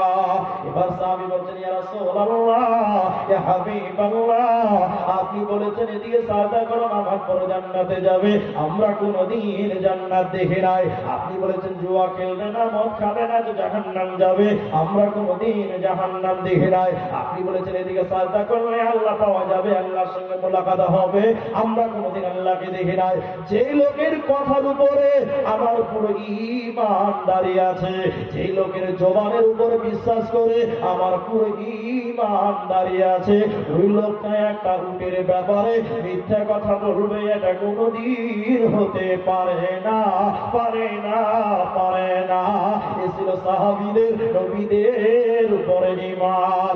আমার আল্লাহ বলেন ওয়ান্নাবিয়িন, নবীদের উপরে ঈমান। একটা জানা কথা বলছি, আপনারা জানেন, তারপরে আপনার তাও উত্তরটা দেন, রাত্রি মেলায় হয়ে গেছে তো উত্তরটা দেন, ভালো লাগবে। আল্লাহ নবী মক্কা ছেড়ে হিজরত করে কোথায় গেছিলেন? সবাই একটু মুখটা করে নারে তাকবীর বলেন। নবীজি মক্কা ছেড়ে হিজরত করে কোথায় গেছিলেন? মদিনায় গেছিলেন। যেদিন আল্লাহ নবী মদিনায় যায় ওই রাত্রিতে নবীকে মারা করার কথা ছিল, ছিল কি ছিল? কাফেরদের তরফ ছিল। তো বলেন আজকে আমাদের যে স্টেজ, আজকে যে আমাদের স্টেজ, এরকম নবীর যুগের ঘরও ছিল, ছিল এরকম ঘরও ছিল না। আজকে আমাদের ভাগ্য কত ভালো, এত উন্নত মানের স্টেজ পেয়েছি, এত সুন্দর চেয়ার পেয়েছি। দেখেন তো নবীজির যেমন গ্রিল ছিল না, রড ছিল না, এরকম আপনার দালান বাড়ি ছিল না, যেমন তোমার খেজুর পাতা চাটাই ফাটাই দিয়ে বাড়ি। আল্লাহ নবীকে মারা করার কথা। আচ্ছা আপনাকে বলেছে মনে করেন এই মাদ্রাসা শিক্ষক, তো ইনাকে পুরো সৈয়দপুর দলিলপুর গাজল এলাকার লোকের মারা করবে একটি প্ল্যান করে গিয়েছে। ওকে দেখবো তো কাটবে, সব হাসুয়া পালোয়ার রেডি হয়ে গেছে। আর যেমন তোমার ঘর জানলা দরজা ভালো নাই, চাটাই ফাটাই ঘর, কোন রকম যান বাঁচা করে পালিয়ে দিচ্ছে। আর আপনাকে বলছে যে ভাই আমার ঘরে আজকে রাতটা কাটাও, যেন বুঝতে না পারে যেন চলে গেছে, তোমাকে যেন আমাকে ভাবো, তো তুমি আমার ঘরে থেকে যাও, আমি পালিয়ে দিচ্ছি, আপনি থাকতে পারবেন? বলবো না কি বলবো? কে থাকবে? কেউ থাকবে না। আল্লাহ নবী যেদিন মক্কা ছেড়ে মদিনা যান, নবীজিকে মারার করার কথা ছিল। আল্লাহ নবী একটু কেন আছে কেন তার জন্য বলতে, আল্লাহ নবী বললেন আলী রে, আমার বিছানায়, আমার চাদরে, আমার খাটে, আমার ঘরে তুমি ঘুমিয়ে যাও। রে আলী আমি মদিনা চললাম, এটা এতিমের মাল, এটা বিধবার মাল, এটা এতিমের মাল, এটা মিসকিনের মাল, এটা বাইতুল মাল। রে আলী আগামীকাল সকালবেলা এই মালগুলো তুমি জায়গায় জায়গায় জায়গায় জায়গায় পৌঁছে দিবে। আমি মদিনা চললাম। রে আলী এই মালগুলো পৌঁছে দেওয়ার পর তুমি মদিনা চলে যাবে, তোমার সঙ্গে আমার মদিনা দেখা হবে। নবী চলে গেলেন, আবু বকর চলে গেলেন, বেশ কিছু সাহাবী আগেই চলে গেছে, 20-22 জন সাহাবী। এবার বলেন বাকি রাতে মক্কাতে কি ঘটেছে আল্লাহ নবী জানে? জানে। এবার আল্লাহ নবী সহ সাহাবীরা যারা চলে গেছে, ওরা তো অপেক্ষা করছে সাহাবীরা কখন আলী আসবে, জানতে পারবো আলী বেঁচে আছে না মরে গেল না কি হয়েছিল না হয়েছিল, বাকিরা তুমি জানতে পারবো। জি ওরা তো পালিয়ে গেছে। এবার সাহাবীরা অপেক্ষা করতে করতে বেশ কিছুদিন পর দেখছে আল্লাহ নবী সাহাবী হযরত আলী মদিনা মানবরা ঢুকছে। সাহাবীরা তাকে ঘিরে ধরে বললেন আলী তুমি বলো, যে রাত্রিতে নবীজি পালিয়ে এলেন আবু বকরকে নিয়ে, সেদিন তুমি নবীজির ঘরে তুমি ছিলা, তুমি বলো বাকি রাত্রিতে নবীজির বাড়িতে আর মক্কা নগরীতে কি কি হয়েছিল বলো, কয়টা মারা হয়েছে বলো, কয়টা আহত হয়ে আছে বলো। আলী কি বলছিল? বলছে ভাই ঘুমিয়েছিলাম ভাই, যা বলতে পারছি না। বিশ্বাস হবে? আপনাকে যদি ঘুমাতে দেওয়া হয় ঘুমাবো, ঘুমাবে। যদি একটা ঈদুল্লাহ হয়তো 3 গ্লাস জল হবে, ভয় কি হয়ে গেল বাবা, ভয় একটু ঘুমাবে না। আলী বলছে আমি ঘুমিয়েছিলাম। সাহাবীরা বলছে বলো কেমন করে তোমার ঘুম হলো, ঘুমটা হয় কি করে বলো। এবার হযরত আলী বললেন ও রাসূলের সাহাবীরা তোমরা বলো নবীজি জীবনে মিথ্যা কথা বলেছে নাকি বলো। বলছে না না না, নবীজি যা বলেছে তাই হয়েছে, নবীজি মিথ্যা কথা বলে নাই। এবার আলী বলছেন শোনো, নবীজি আমাকে বললেন আলী রে, তোমার বিছানায়, আমার চাদরে, আমার বালিশে, আমার খাটে তুমি ঘুমিয়ে যাও। আগামীকাল সকালে এটা এতিমের মাল, এটা বিধবার মাল, এটা বাইতুল মাল তুমি জায়গায় জায়গায় পৌঁছে দিবে। আমি এই জন্য আমি যখন নবীজি বললেন ঘুমিয়ে যাও, তখন আমি ঘুমিয়ে গেলাম। নবীজি বলেছিলেন আলী এই মালগুলো এতিম দুঃখীর মাল, আগামীকাল সকাল সকাল তুমি পৌঁছে দিবে। নবীজি যখন বললেন আগামীকাল তুমি জায়গায় জায়গায় পৌঁছে দিবে, তখন আমি আলী নিশ্চিত হয়ে গেলাম যতক্ষণ আগামীকাল সকাল না হবে ততক্ষণ পর্যন্ত আমি আলীকে মারার মতন ক্ষমতা কারই নাই। যেহেতু আমার নবী বলেছে আগামীকাল সকাল তুমি মাইলগুলো জমা করে দিবা। এরপরে নবীজি বলেছিলেন আলী রে তুমি মদিনায় আসবে, তোমার সঙ্গে আমার মদিনা দেখা হবে। তখন আমি আলী নিশ্চিত হয়ে গেলাম যতদিন আমি মদিনা না যাব ততদিন পর্যন্ত আমি আলীকে মারার মতন ক্ষমতা পৃথিবীর কারই নাই। এ ছিল সাহাবীদের নবীদের উপরে ঈমান। আল্লাহ তাবারাক ওয়া তাআলা বলেন অন্যদিন নবীদের উপরে ঈমান। এটা সাহাবীদের হলো। এবার মজার একটা ঘটনা শুনবে। কাফেররা বিশ্বাস করতো না যে নবী সত্য। আপনাদের কি মনে হচ্ছে বিশ্বাস করতে কি করতো না? কাফের মুশরিক মুনাফিক এরাও বিশ্বাস করতো। দেখবেন উমাইয়াকে চিনেন তো, মুনাফিক সর্দার, কাফেরদের লিডার। উমাইয়া উটকে খেতে দিয়েছে, উট খাওয়াচ্ছে, আর আল্লাহ নবী ওর সামনে হেঁটে যাচ্ছে, তো উটের উপরে খাওয়া আছে। মোহাম্মদ, ভাতিজাকে ডাকছে। আল্লাহ নবী বলছেন, জি চাচা। বলছে, দেখ এই যে খাওয়াচ্ছি না, এই যে উঠকে খাওয়াচ্ছি, এই উঠে চেপে আগামী জিহাদে তোকে মারবো। কাকে বললেন? আল্লাহ নবীকে বললেন। এই কথা যখন আল্লাহ নবী শুনলেন, মাথাটা এরকম নিচে করে উঁচু করে বলছে, চাচা উমাইয়া করেছে, আগামী জিহাদে তুমি মরবা। আর যেই বলে দিয়েছে ওর ভিতরে থাকান থাকান করছে, থাকান থাকান করছে। কি বললে রে, কি বললে রে, কি বললে? ও টেনশনে রোগা হয়ে গেছে। ওর স্ত্রী বলছে, কি ব্যাপার, কি তোমাকে রোগা রোগা লাগছে কেন? তখন বলিস না, মোহাম্মদকে উঠকে খেতে দিয়ে বললাম না, এতে খাওয়াচ্ছি ইমটির উপরে চেপে আগামী জিহাদে মারবো। উঠের আঙুল তুলে বললো, চাচা আগামী জিহাদে তুমি মরবা। ওর স্ত্রী মাথায় হাত দিয়ে বলছে, আর উপায় যে বলেছে ওর ভিতরে ইহের কত বদমাস। তখন বলছে, আমি জিহাদেই যাবো না, তোমাকে মারবে কি করে? এতো কম খাবিস না, এতো বড় বদমাস। তুমি আমি জিহাদেই যাবো না, তোমাকে মারবে কি করে? এবার সব জিহাদে বেরিয়ে যাচ্ছে। তখন বলছে, উমাইয়া করি, উমাইয়া করি, উমাইয়া কি হলো? আস্তে করে বলছে, জিহাদে যাবে না, শরীর খারাপ। শরীর খারাপ হয়ে যাবে? বলেন, শরীর খারাপ হয়েছে? শরীর খারাপ। ও ঠিক আছে, থাক, যা যা যা, মোহাম্মদের কাছে ঈমান আনবা, যা যা, ওর কাছে পর্দায় চলছে, বউ মিটিয়ে ওর কাছে ঈমান আনবা, যা, ওর গোলামি করবা, ওর দাসত্ব করবা। এই যে কাঁচা খিস্তি করতে লাগলো, সহ্য করতে না পেরে বলছে, তালোয়ারটা দে তোকে। আর তালোয়ার নিয়ে বেরিয়ে গেল। হযরতে বেলাল ওকে হত্যা করেছিল একটা কাফের মুনাফিক। সেও জানতো যে মুহাম্মদ সত্য কথা বলে। আল্লাহ তাবারক ওয়া তাআলা বলেন, ওয়ান নবীর, নবীদের উপরে ঈমান। এই নবীরা যেটা বলেছে, নবীরা যা করেছে, আমার নবীজির আদর্শকে বাস্তবায়ন করার নামই হচ্ছে ঈমান। আর যারা নবীর আদর্শ বাস্তবায়ন করবে না, ওরা মুত্তাকি হতে পারে না, পারে না। ইমাম তিরমিজি হাদিসটি বর্ণনা করেছেন, নবীজি বলেছেন, ইহুদি এবং নাসারারা ৭১-৭২টি দল হয়েছে বা হবে। আল্লাহর নবী বলেছেন, তাফরিকু উম্মতি ৭০ তালাসা, আমার উম্মত ৭২টি দল হবে। নবীজি ভবিষ্যৎবাণী করেছেন, নবীজি হতে বলে নাই, নবীজি সতর্ক করেছেন, ইহুদি নাসারারা ৭১-৭২, আমার উম্মত ৭৩টা দল হবে। ইয়া রাসূলুল্লাহ, এত দল হবে তো সবাই কি নাজাত পাবে? সবাইকে মুক্তি পাবে? সবাইকে জান্নাতে যাবে? নবীজি বললেন, না না, সবাই নাজাত পাবে না, সবাই মুক্তি পাবে না। আল্লাহ নবীকে বলেন, হে নাজাত পাবে এতগুলো দলের ভিতরে নাজাত প্রাপ্ত দলকে বলেন। নবীজি বললেন, মা আনা আলাইহি ওয়া আসহাবিহি।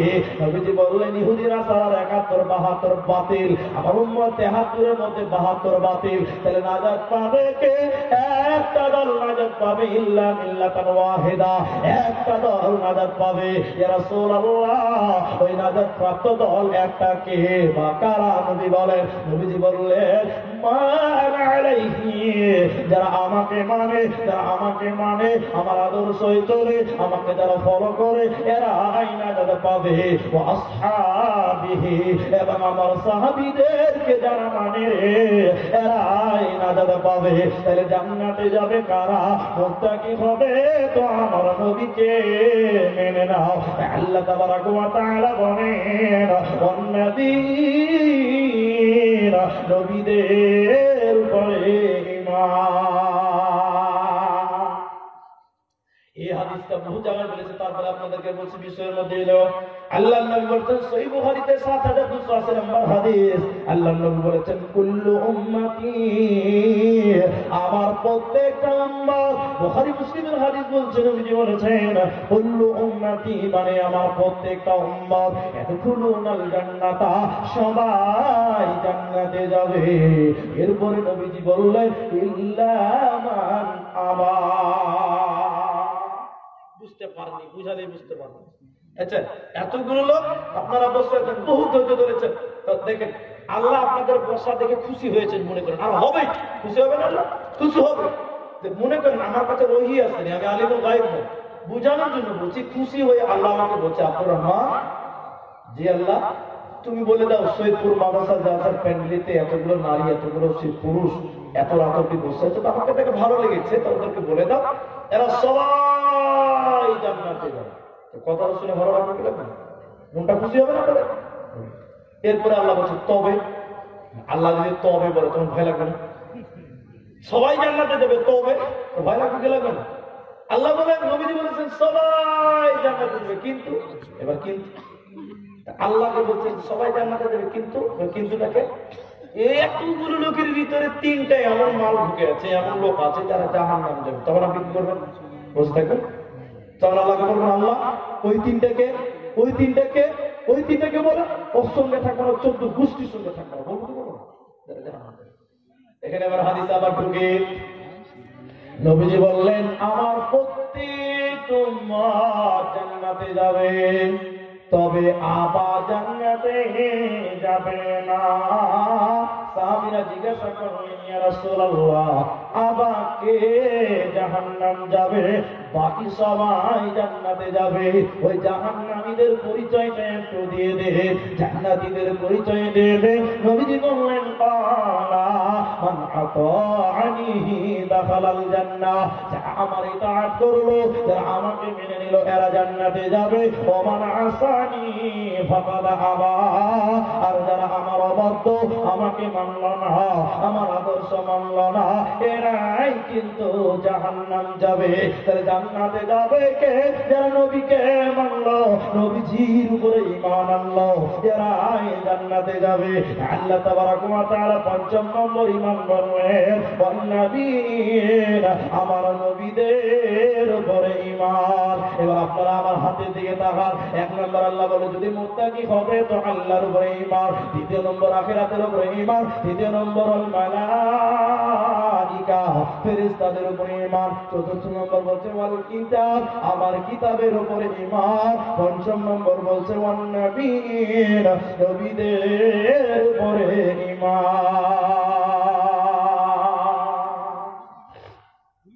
৫টা। এবার দেখেন, খুব শর্ট করে বলছি, এখন আর বেশি লম্বা করবো না।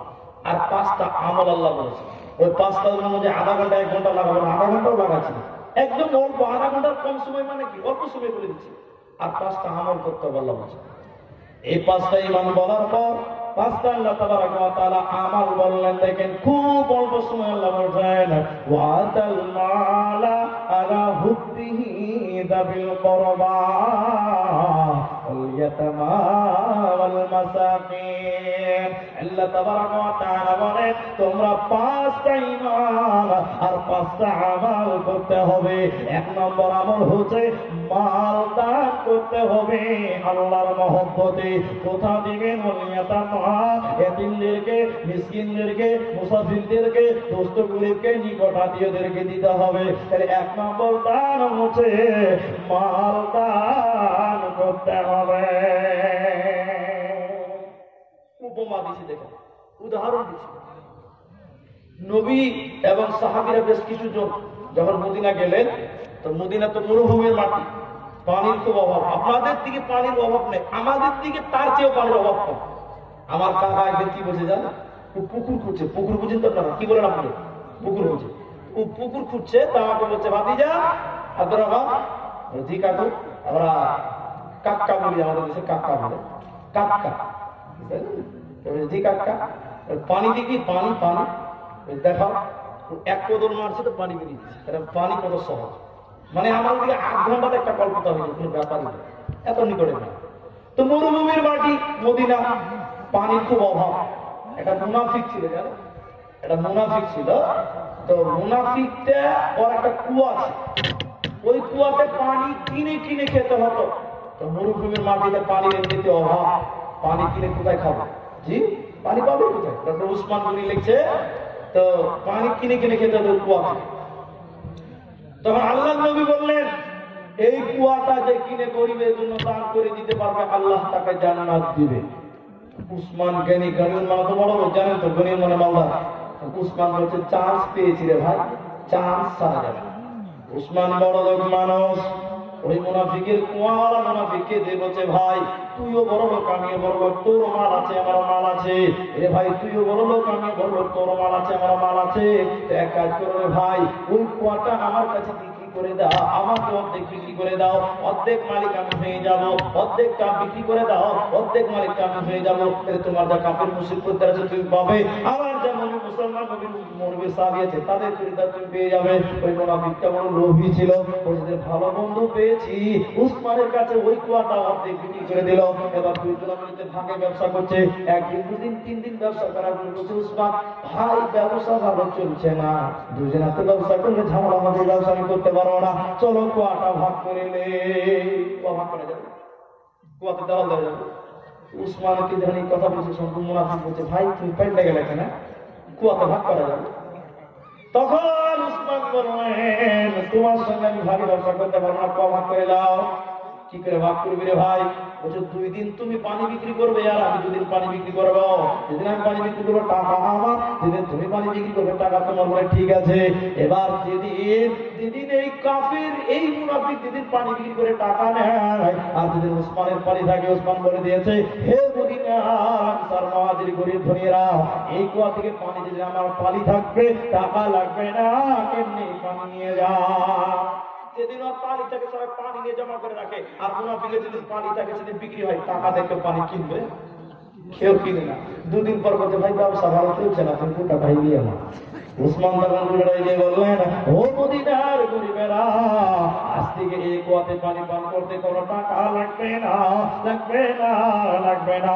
আল্লাহ তাবারক ওয়া তাআলা বলেছেন প্রথম নম্বর আমাল মাল দান করতে হবে। দ্বিতীয় নম্বর আল্লাহ বলেছেন শুধু গুনিয়ে দিচ্ছে।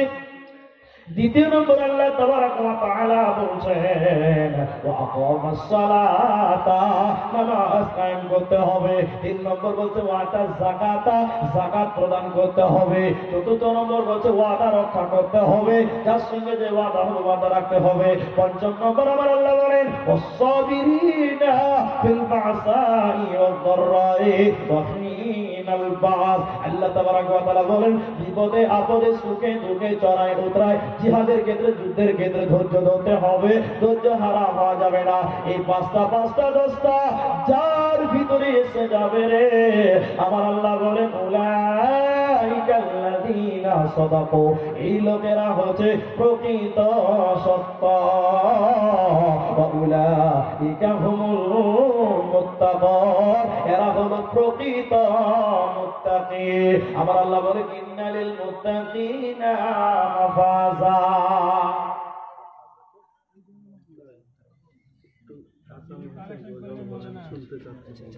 মাশাআল্লাহ জাযাকাল্লাহ ভাই, কথাটা বলে দিচ্ছি ভাই, যতগুলো লোক আছেন মা বোনেরা তিরপল গুটাচ্ছেন আমি দেখতে পাচ্ছি, রাত অনেক হয়ে গেছে, 3:30 বাজতে চলে গেছে। তারপরে একটা কথা বলছি দেখেন শুনুন, যে গোটা লোক আছেন ভাই, এখন আমার ঘড়িতে 22 বেজে গেছে, আপনাদের স্টেজে ঘুরতে কটা বাজে ভাই? ও 25 বেজে গেছে। বাইরে থেকে আদায় 62,000। আচ্ছা বলছি বাইরে থেকে আদায় এসছে 62,000 টাকা। আমি দোয়া দিব, একটু থাম, একটু করে আমার পয়সা আসবে। হ্যাঁ গাজাল সোনাউদ্দিন ভাই আপনাদের এখন বাজে ভাই ওই ঘড়িতে বেজে গেছে 25, তা আমার ঘড়িতে বেজে গেছে 21। ঘড়ি ফের কোন কাছে গেছে ভাই, দুটা দুই রকম কথা বলছে। যাই হোক আমি আমারটাই রাখছি, আপনাদের ঘড়িটা রেখে দিচ্ছি, আমি যাত্রা করেছি আমারটাই বলছি। তো ভাই আপনাদের কাছে মাত্র 20টা মিনিট, কেউ উঠবেন না, 20টা মিনিট আপনারা বসে দুটো হাত ধরে বলছি ভাই, যে কটা পুরুষ মানুষ আছেন আর মা বোনদের ভিতরে যারা আছেন ভাইরা, আপনাদেরকে বলছি 20টা মিনিট কেউ উঠিয়েন না। 20 মিনিটের ভিতরে আপনাদেরকে দোয়া দিব, আসামি গাদা শুনেছেন তাও শোনাবো।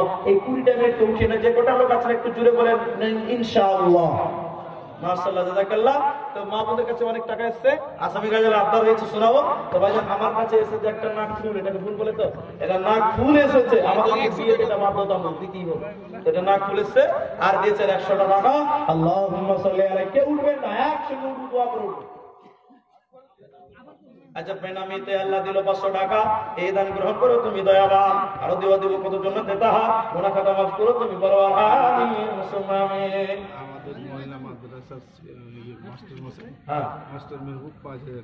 আপনাদের মহিলা মাদ্রাসার মাস্টার সাহেব মেহবুব সাহেব তিনি দিয়েছেন 5000। নারে তাকবীর। আল্লাহুম্মা সাল্লি আলাইহি আল্লাহুম্মা বারিক আলাইহি। মেহবুব আলম নামে আল্লাহ কোথায় গো ছিল কি কোথায় গো ছিল কি ছিল না দেখো না বোঝা গেল। আব্দুল মতিনের মা দিয়েছেন 1000 টাকা। আল্লাহুম্মা সাল্লি আলাইহিন্না আল্লাহুম্মা বারিক আলাইহিন্না। আব্দুল মতিনের মা আল্লাহ 1000 টাকা দিল। এই দান আল্লাহ তুমি করো হে কবুল। আর কত টাকা দিল নাম বলিল না। আল্লাহ তুমি এ দানিকে বিপদে ফেলো না, বিপদ আপদ হতে দাঁড়িয়ে নিবে। এই দান আল্লাহ তুমি কবুল করিবে। আমি আরো 500 টাকা দিল নাম বলিল না। আল্লাহ তুমি এ দানিকে কখনো ভুলো না। আমাদের কাছে তিনি নাম লুকাইল, আল্লাহর খাতাতে তিনি নাম লেখাইল। আমিন সুবহান আল্লাহ। ভাইজান আপনারা চলে যায় না, দান না কোনো দোয়া দিবেন, এটা আমি আশা করি। যারা দিবে তাদের জন্য দোয়া করে। আমি তো বেশি টাইম চাইছি, মাত্র 20 মিনিট টাইম চেয়েছি। এই সময়টা চলছে খুব গুরুত্বপূর্ণ সময়। আমি বলতে চাচ্ছি রাত্রের মধ্যে এই শেষ রাত্রিটা হচ্ছে খুব গুরুত্বপূর্ণ সময়। এখন হচ্ছে তাহাজ্জুদের সময়। যদি আপনারা এই সময় দান করেন আপনার তাহাজ্জুদের সাথে শামিল হয়ে যাবে। এই জন্য বলবো যাদের যা কিছু আছে শেষ আমাদের বক্তার হাতে কিছু দিয়ে ওনাকে খুশি করবেন, অর্থাৎ আল্লাহকে খুশি করবেন আর তাহাজ্জুদের সওয়াব। ভাইজান বলছি কেউ উঠবেন না, শুধু বছর যারা দিবে তাদের জন্য দোয়া করবেন। না দিতে পারলো দোয়াটা দিবেন। বিশেষ করে দেন রাত্রি যখন মাঝরাতি পার হয়ে যাবে, মাঝরাতি হয়, আল্লাহ আসমান কয়টা দিবেন? আসমান কয়টা? 7টা। আল্লাহ একদম 6 আসমানকে পাড়ি দিয়ে নিচে চলে আসে, আল্লাহ ডাকতে থাকেন এই টাইমে। তো ভাইজান কেউ উঠবেন না? তো ভাইজান আরো 200 টাকা দিল তোমার ওরা হেতে। এই দান গ্রহণ করো তুমি দয়ামতে, ভগবানী দয়াময় দয়া প্রকাশিয়া এ দানের দান লও কবুল করে। আমিন সুম্মা আমিন। আরো 100 টাকা দিল মাদ্রাসা লাগিয়া। এই দান গ্রহণ করো তুমি দয়াময়। আরো দোয়া দিব কত জনেতে তাহা গুনাহ খাতা মাফ করো তুমি পরওয়ার। আমিন সুম্মা আমিন। কোন তুমি প্রভু হে মোর, কোন তুমি প্রভু। কিনা বাবু বেনামিতে আল্লাহ আরো 100 টাকা দাও। এই দান গ্রহণ করো তুমি রহমান। ওগোবারি দয়াময় দয়া প্রকাশিয়া এ দানের দান লও কবুল করিয়া। আমি আব্দুর রহমান দোয়া দিব কত এ দানিকে দিয়ে বলো তোমার মনের মতো। আমিন সুম্মা আমিন। ভাইরা আপনারাও বসেন, দোয়া দিব। আর আপনারা 150 যারা যা পারবেন দেন। ভাইজান আপনাদের ভিতর থেকে কেউ যদি 1000 টাকা দেন আমি খুব খুশি হবো। 1000 টাকা দিয়েছেন, তারপর 1000 টাকা দিলে বলা কেউ বলে বেনামিতে আল্লাহ কত টাকা দিল। এই দান আল্লাহ তুমি করো হে কবুল। আমাদের কাছে তিনি নাম বলিল না, আল্লাহ তুমি হেদায়েত করো না। আমিন সুম্মা আমিন। ভাইজান 1000 টাকার একটা আবদার রাখলাম আপনাদের কাছে। কেউ যদি 1000 টাকা দেন তো আমি তার জন্য একটু দোয়া করবো হাত তুলে সঙ্গে সঙ্গে। ভাইজান 1000 টাকা আরো 300 টাকা দিল আল্লাহ। এই দান কম করো তুমি দয়াময়। আমিন সুম্মা আমিন। আমার মরণ আসিবে কখন কেউ তো জানে না, আমার মরণ আসিবে কখন কেউ তো জানে না। আমি চলে গেলে আমায় তোমরা ভুইলা যায়ও না, আমার মরণ আসিবে কখন কেউ তো জানে না। মাশাআল্লাহ জাযাকাল্লাহ। বাজার দিয়েছেন 200 টাকা দান। এই দান গ্রহণ করে তুমি দয়াবান, দয়াবান তুমি দয়ার অখণ্ডারে হিগিরো যে আল্লাহ তুমি রেখে দিতে পারে। আমিন সুম্মা আমিন। বাজার 1000 টাকা দেন ওলা কেউ হবে না। আমার কাছে 1000 টাকা একজন দিবেন কেউ আল্লাহর বান্দা একজন বলেন আপনাদের ভিতর থেকে দিয়েছে, আরো দিতে হবে আপনাদের। আপনাদের মাদ্রাসা আসামি লোক তারা আসবে না কেন? তো ভাই 1000 টাকা দেন ওলা কেউ হবেন একজন কমসে কম হন এই বিদের বেলা 1000 টাকা। কোন তুমি প্রভু হে মোর, কোন তুমি প্রভু।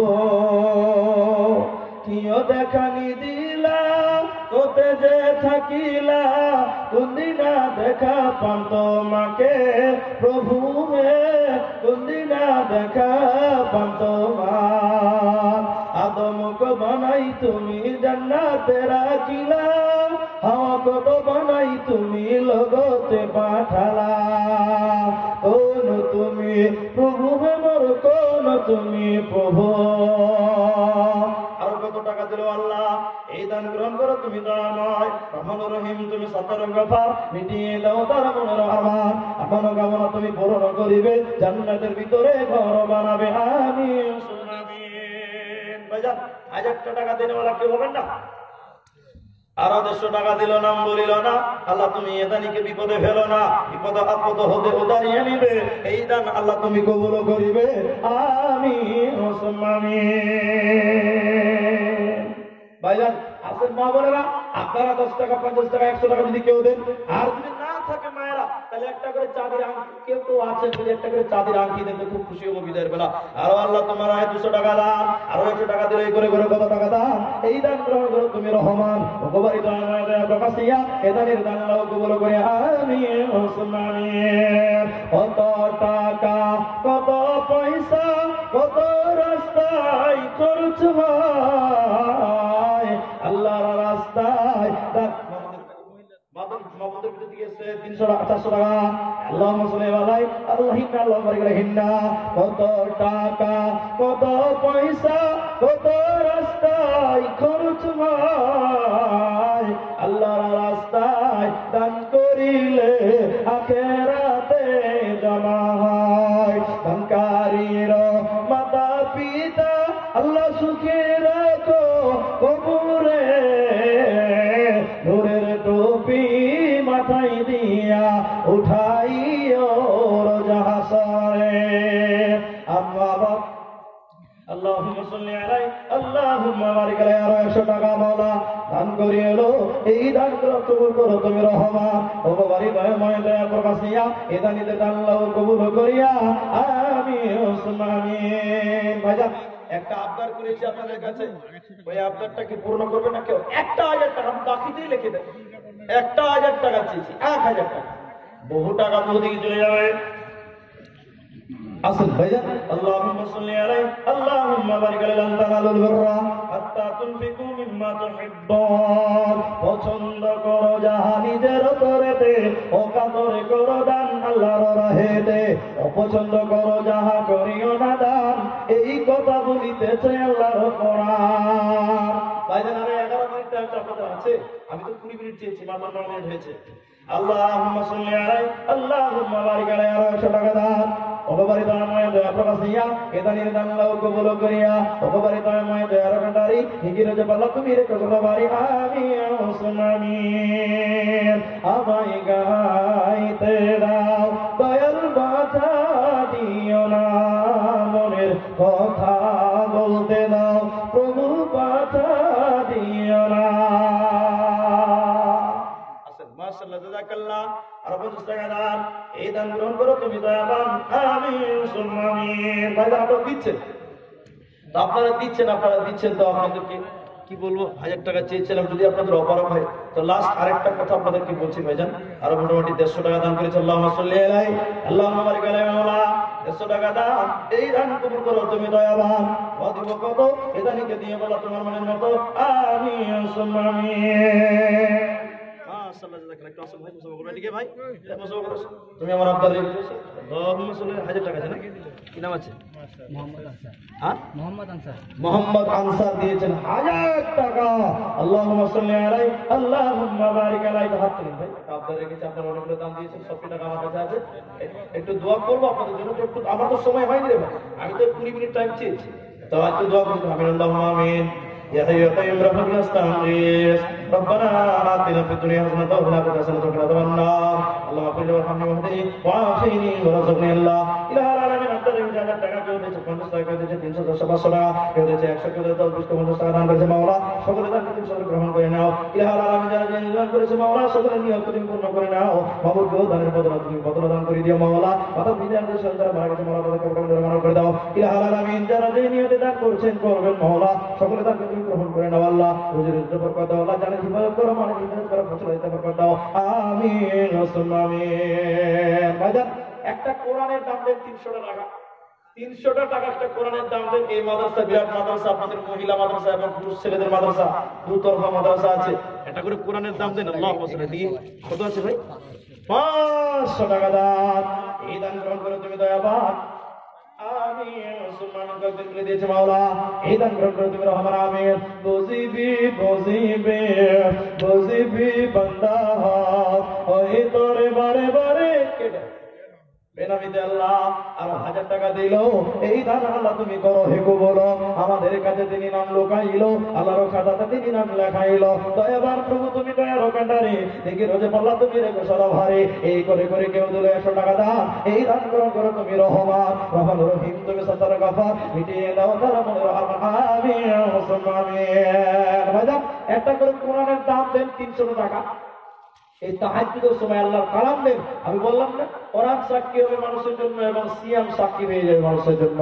কোরআনের থেকে কানাত মাশহুদা আপনি সালাতান ইদুল বিশামসি ইলা ওয়াসাইল লাইল ওয়া কুরআন আল ফজর ইন্না কুরআন আল ফজর কানা মাশহুদা। এদের জন্য সাক্ষী হয়ে যাবে ভাইজান। এটা করে কোরআন দেন, এই ছাত্ররা পড়াশোনা করবে, কোরআন কালকে আমাদের দিন আপনার জারিয়া হয়ে যেতে পারে নাজাতের জন্য। তো ভাইজান একটা কোরআনের দাম 300 টাকাই ধরে, 300 টাকা কেউ যদি দেন আল্লাহর রাস্তায় একটা কোরআনের দাম দেন, আমি একটু গুনবো একটা করে কোরআনের দাম আপনারা দেন। মাশাআল্লাহ জাযাকাল্লাহ। কি নাম আছে ভাই? আর 100 টাকা দিলে কোরআনের দাম হতো না? হবে না? 100 টাকা একটা কোরআনের দাম হবে। মাশাআল্লাহ জাযাকাল্লাহ। ইলাহাল আলামিন একটা কোরআনের দাম দিয়েছে মাওলা। এই কোরআন কিয়ামতের নাজাতের জন্য জারিয়া হয়ে যায় মাওলা।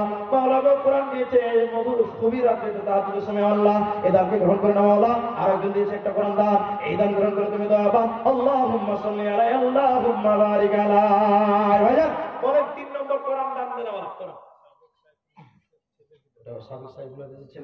মাশাআল্লাহ কোরআন দান বিরাট দান ভাইজান। বাপের নেজারটা 300 টাকা আবার কি দান, এটা কোরআন দিবেন আপনি। আসেন ভাইজান।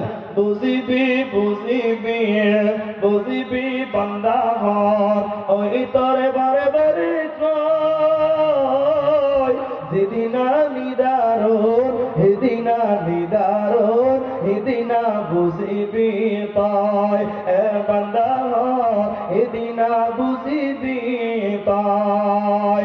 আজরাইল আহিব আজরাইল আহিব তোকে লগে ধরিব হেদিনা বুঝিবি তাই।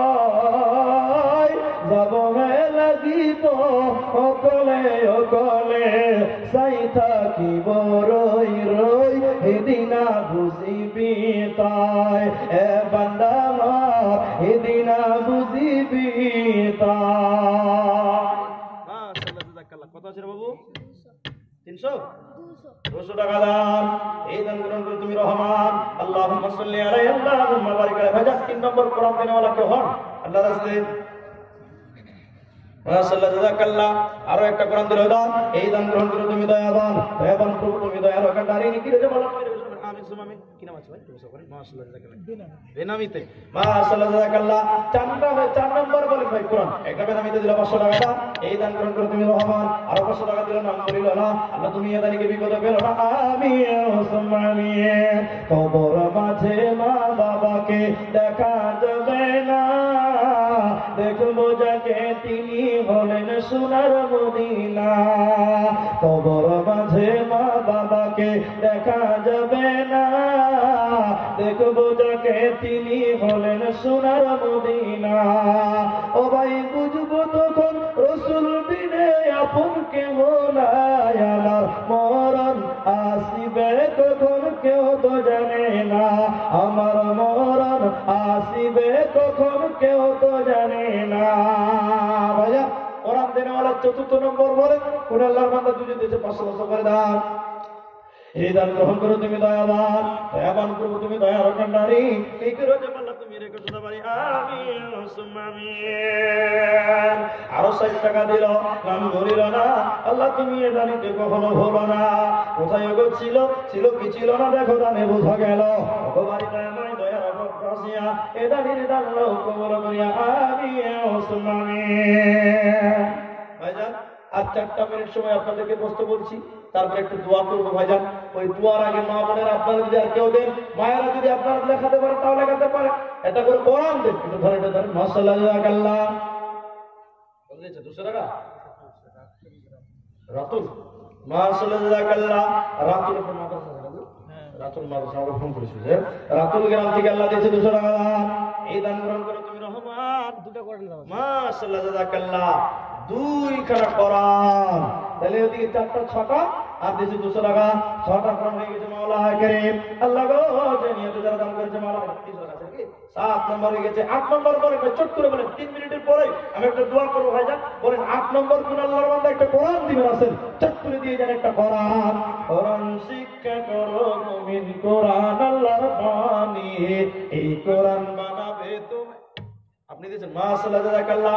8 নম্বরে যে 9 নম্বর বলেন কোন আল্লাহর বান্দা কোন আল্লাহর বান্দি বলেন 9 নম্বর একটা কোরআন দিবেন। কোরআন শিক্ষা করো বান্দি, কোরআন আল্লাহর বাণী, এই কোরআন বানাবে তোমায় জান্নাতের রানী। 9 নম্বর এটা বলেন 10 নম্বর কোন আল্লাহর বান্দা একটা কোরআন দিবেন? 10 নম্বরে কোন আল্লাহর বান্দা একটা কোরআন দিবেন? মায়েরা হ্যাঁ মেয়ে বলো আপনি মাশাআল্লাহ জাযাকাল্লাহ। হ্যাঁ তো মেয়ে বাবা তিনি দিয়েছেন একটা কোরআন 10টা হয়েছে মাশাআল্লাহ জাযাকাল্লাহ। আরেকজন দিয়েছে 11টা হয়ে গেছে মাশাআল্লাহ জাযাকাল্লাহ। আরেকজন দিয়েছে একটা কোরআন 12টা হয়ে গেছে মাওলা ইয়া রাব্বাল আলামিন 12টা কোরআন দান করেছে মাওলা। তাহলে 12টা হয়ে গেছে 10টা চেয়ে 10টা মনে করেছিলাম 12টা হয়ে যেত আর 3টা দিয়ে 15টা হয়ে যাবে। আর 15টা আর 3টা কেউ দেন আর 3টা দেন তাহলে ছেড়ে দেবো তো দোয়া করে দেবো। আমার সময় তো হয়নি 11 মিনিট টাইম আছে 3 মিনিট পর আমি দোয়া করে বলেছি 1 মিনিট পার হয়ে গেছে বলে 2 মিনিটের ভিতরে আর 3টা দিলে 15টা হয়ে যাবে 2 মিনিট আপনারা পার করেন বলে 3টা করেন আর কে আল্লাহর বান্দা দিবেন 12টা হয়েছে 10টা ভেবেছিলাম 12টা হয়েছে আর 3টা দিলে 15টা হলো আর 2 মিনিট সময় আছে একটু দোয়া করবো। আসেন ভাইজান আসেন। আদেশ করিলেন আল্লাহ পবিত্র কোরআনে। আপনাদের দিনাজপুরের লোক খুব ফোন দেয় আমি শুনতে পেয়েছি এটা ফোনের ব্যাপারে শুনে। আদেশ করিলেন আল্লাহ পবিত্র কোরআনে আর বিবাহ করিতে যত আদম সন্তানে। কোরআনে আদেশে আল্লাহ যদি না করিত মানুষের বংশ সব ধ্বংস হয়ে যেত। কিন্তু ভাই বর্তমানে হতেছে এমন বেটির বিয়েতে বেটার বাপ নিচে কত পণ। কেউ সোনা দানা নিচে কেউ টাকা করি কেউ জমি জায়গা নিচে কেউ নিচে বাড়ি আরো কত বাপজি বলছে নিব না গোপন বেটা বিটি সাজি দিক বিহাই আপন। টাকার বেলায় সাধু সাজে জমির বেলায় চোর টাকার বেলায় সাধু সাজে জমির বেলায় চোর। বর্তমানে বেটার বাপ এমনি হারামখোর। চোর লোকে চুরি করে অন্ধকার হলে চোর লোকে চুরি করে অন্ধকার হলে বেটার বাপ করে চুরি দিনের উজ্জ্বলে। হায়রে বেটার বাপ তুমি এমনি লোভী হলে টাকার বদলে ছেলে বিক্রি করিলে। গাজলের হাতে শুনি বিক্রি হয় পাঠা গাজলের হাতে শুনি বিক্রি হয় পাঠা আর পাঠার মতন বিক্রি করো তোমরা নিজের বেটা। কত নারী বিষ পানে আত্মহত্যা করে কত নারী গলায় দড়ি দিয়ে ঝুলে পড়ে কত নারী অ্যাক্সিডেন্টে রেলে মারা যায় কত নারী বিষ পানে মারা করে খায়। এর জন্য দায়ী কেবা জানো বেটার বাপ শত শত বেটির বাপে দিচ্ছে অভিশাপ। আরেকজন দিয়েছেন 100 টাকা আল্লাহ ভাইজান আর